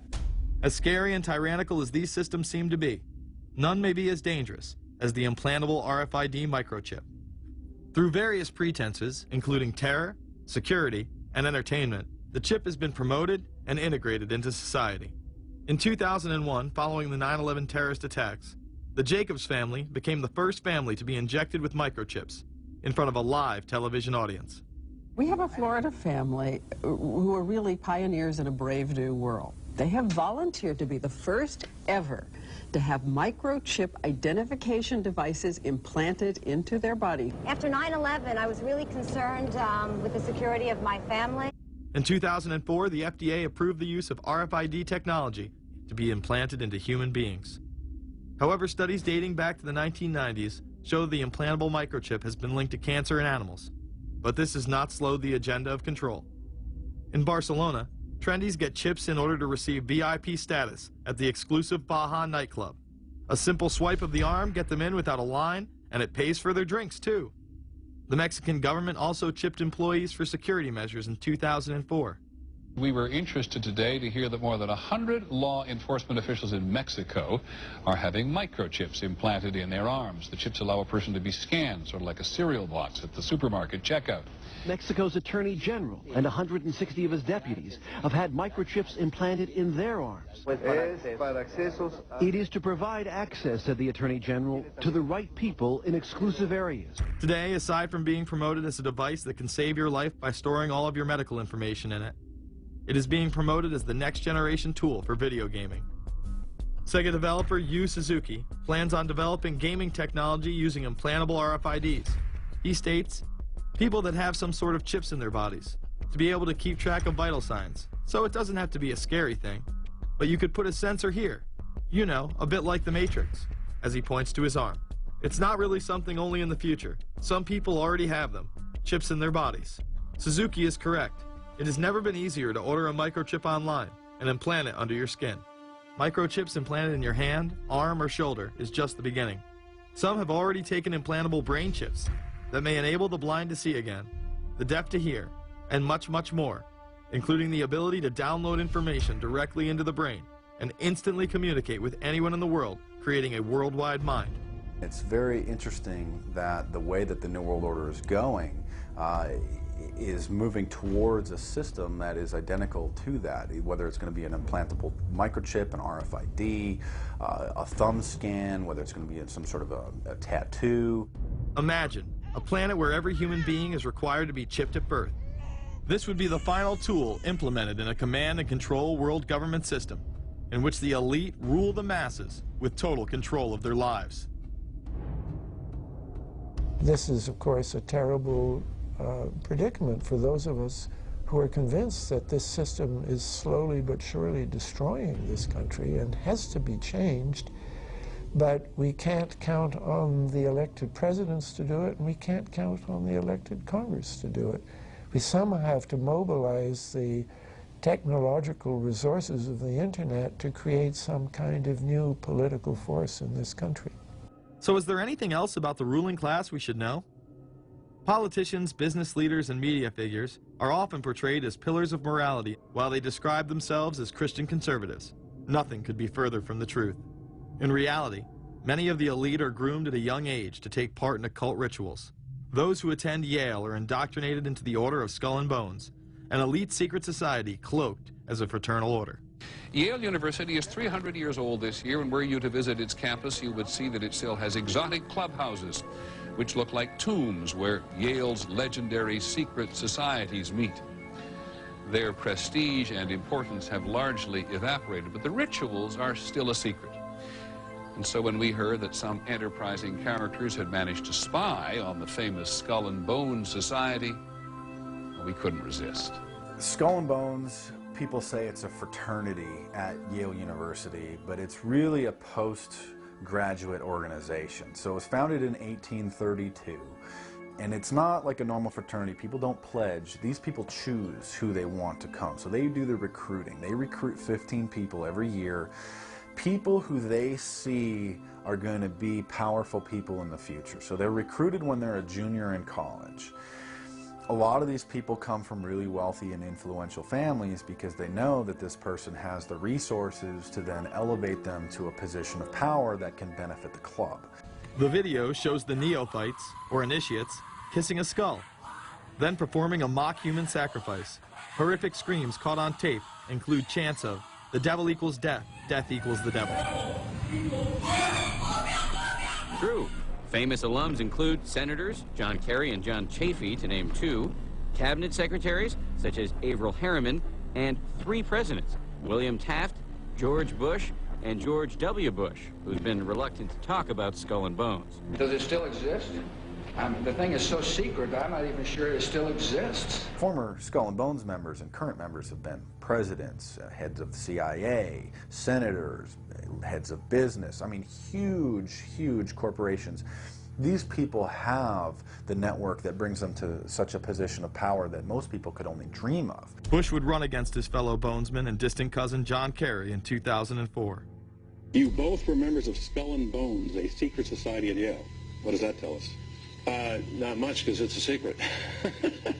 Is there a secret handshake? Is there a secret code? I wish there were something secret I could manifest. 322, a secret number? There are all kinds of secrets, Tim. You were both in Skull and Bones, the secret society. It's so secret we can't talk about it. What does that mean for America?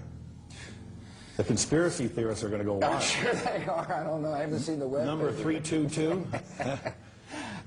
This is an elaborate, occult, ritualistic entry into this group that they are now a member of for life.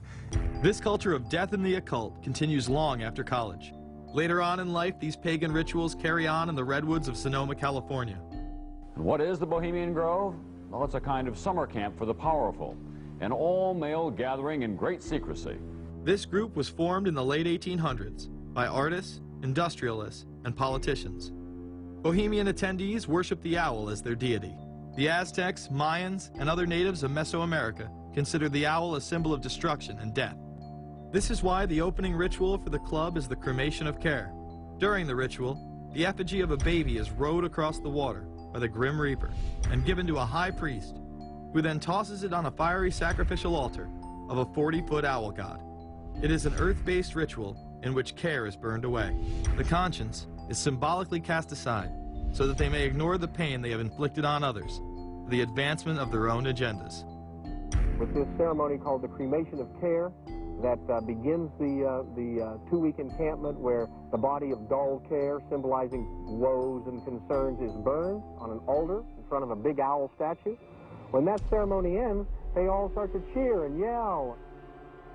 You have to ask yourself why it is that somebody would want to do that, let alone these elite people. And if you look at the elite throughout history, many of the people that achieve pinnacles of power are into the occult. They seek a supernatural way to gain power. Why are Christian conservatives such as the Bushes and Newt Gingrich attending the Grove? And I recognize I'm not going to be invited to Renaissance Weekend or that Bohemian deal where Newt, Rush, and Dick all sit in a teepee naked beating on tom-toms. Why does the media barely mention the Grove? Because many of them are in attendance. Late political cartoonist Phil Frank of the San Francisco Chronicle draws a reporter thinking about his loyalties to Bohemian Grove as he takes notes for a story. Stories about what happens in these redwoods are hard to come by. A campground statue reminds Bohemians to keep their mouths shut about the Grove. Many world events have been shaped at the Grove, including the creation of the atomic bomb. Discussions at the Grove in the 1930s helped lead to the development of nuclear power and the atomic bomb. Every Republican president since Calvin Coolidge has been a member, as well as many Democrats, including Jimmy Carter. If you look at the membership lists of the Bohemian Grove and the Council on Foreign Relations, the Bilderberg Group, a lot of the key level people are overlapping and are involved in numerous groups. In addition to pagan rituals that take place there, this all-male club also deals with darker themes through the plays Montezuma, which feature Aztec human sacrifice, and Faust, which feature Mephisto. Some of these plays are disturbingly flamboyant. Many of the elitists have a penchant for cross-dressing and singing show tunes. Perhaps that is why much of the all-male staff also happen to be homosexuals. Well, each year, many of them seem to have a stunt or try to come up with a stunt. Last year, in 1980, the popular button was Free the Fortune 500. Bohemian Grove that I attend one time at a time. It is the most faggot goddamn thing you will ever imagine. In 2004, the New York Post reported that gay porn star Chad Savage would be servicing moguls at the Bohemian Grove. In recent years, several politicians have been outed in scandals, including Senator Larry Craig, who tried to solicit sex from an undercover officer in 2007. Even more shocking, it was revealed in 2004 that right-wing blogger James Guckert, who had unprecedented access to the White House during the Iraq War, was actually Jeff Gannon, a madam and male prostitute for MilitaryStuds.com. During his 2 years writing for GOP USA and Talon News, Gannon officially made over 200 appearances at the White House. Oddly enough, over 24 of these visits would take place when there were no scheduled briefings. He failed to check in or out with the Secret Service on many other occasions, coming and going as he pleased. These type of activities are not new to the White House. In 1989, headlines involving callboys in the White House rocked the cover of the Washington Times. The Washington Times reported today that unidentified White House aides in the Carter, Reagan, and Bush administrations now are being investigated for using the services of a callboy ring. The paper reports that 2 of the male prostitutes were given a late-night tour of the White House last year. Hundreds of credit card receipts obtained by the Washington Times confirm that its clients were key officials of the Reagan and Bush administrations, military officers, congressional aides, and U.S. and foreign businessmen with close social ties to Washington's political elite. This ring extended beyond the White House and into Congressman Barney Frank's bedroom. Barney Frank, one of 2 openly homosexual members of Congress, acknowledged having used a male prostitute, whom he then hired as a personal employee. The man had keys to Frank's basement apartment on Capitol Hill. Frank paid him approximately $20,000 out of his own pocket to be his housekeeper and driver. But as first reported in today's Washington Times, the man was on probation for sex crimes and a drug conviction, and he ran a prostitution business out of Frank's home. Although Frank tried to claim ignorance, Stephen Goby, the prostitute in question, claimed that Frank was completely aware of what was going on and was even receiving free and discounted sexual services. The fix seemed to be in. Frank was threatening members of Congress to remain silent prior to being exposed in this sex ring. Massachusetts Democrat Barney Frank, a homosexual, threatened to expose fellow congressmen he knew to be gay unless they stopped spreading rumors. Questions stopped and Frank walked away with a slap on the wrist. Some members of the Ethics Committee were disgusted. Do we tolerate, do we condone a member of this body who knowingly permits a house of prostitution to be operated out of his residence? You have just heard one of the most edited, selective garbage that has ever been put forth, in my opinion, in this House. Again, we see people of the highest levels of power involved in the most repulsive and decadent of crimes. They couldn't care less about the code of conduct that's taught in all major religions about treating others the way that you want to be treated. And then they masquerade, they put this false front on that they're like everybody else, because your average person wants to do right, believes in some sort of a karma, believes in some sort of a divine justice in the universe. And so these people need to put on this front that they're like the average Joe in middle America, that they go to church every once in a while, and that they believe in an afterlife and a divine justice. And so they have to put on this front that they're like everybody else in order to get elected and to be accepted and to not have people look at them suspiciously, because if somebody goes around and openly admits that they were an atheist or that they were some obscure religion, people aren't going to throw their support behind them as much, and they're not going to trust them as easily. The reality of this behavior is never revealed to the public, as the media keeps any revelations quiet. Unfortunately, these type of activities continue to this day. Florida Congressman Mark Foley chaired the House caucus on missing and exploited children and went on television praising Chris Hansen's To Catch a Predator series. The Dateline piece has probably done more than any law we can create. Foley was later caught attempting to have sexual relations with numerous underage pages. Congressman Mark Foley, the man who championed the Child Protection Act of 2006, resigned after inappropriate emails and instant messages surfaced that he sent to former congressional pages. Once more, no charges were even filed. Foley himself has checked into rehab. No one has been charged with any crime. The predator class acts like Roman emperors, indulging in excess that includes sex with young boys while portraying themselves as men of the Lord. The insanity is that we have allowed an interwoven elite criminal class to rule over us while posing as the saviors of the planet. We have learned they will stop at nothing to achieve their goals and are not held accountable for their crimes. They prey on the system rather than protect it. This is not a new world order of peace and prosperity. It is not a world government to save the earth. During difficult times, we must remain ever vigilant against seemingly positive solutions imposed to suit their aims. Crises there will continue to be. In meeting them, whether foreign or domestic, great or small, there is a recurring temptation to feel that some spectacular and costly action could become the miraculous solution to all current difficulties. We are threatened by a superclass that control the flow of information and hide technology from the public. The prospect of domination of the nation's scholars by federal employment, project allocations, and the power of money is ever present and is gravely to be regarded. We must also be alert to the equal and opposite danger that public policy could itself become the captive of a scientific, technological elite. It is time to put down the remote control, to turn off your Xbox, and start paying attention. It is time to step away from everyday luxuries and pop culture and take action against a monolithic, concentrated evil in order to save what's left of humanity. We must now trade in our apathy for action in order to defeat this invisible empire.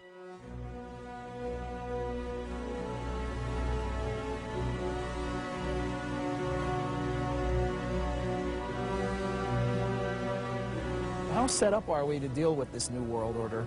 I think we're going to hear a lot about that today. Let's take the New World Order. It's an interesting phrase. I've been thinking a little bit about the structure of the world, right? The New World Order, as everybody says. The peace could yield to the pernicious New World Order. The New World Order. The New World Order. The New World Order. The New World Order. This New World Order. Stay fixed on your goal of imposing the New World Order.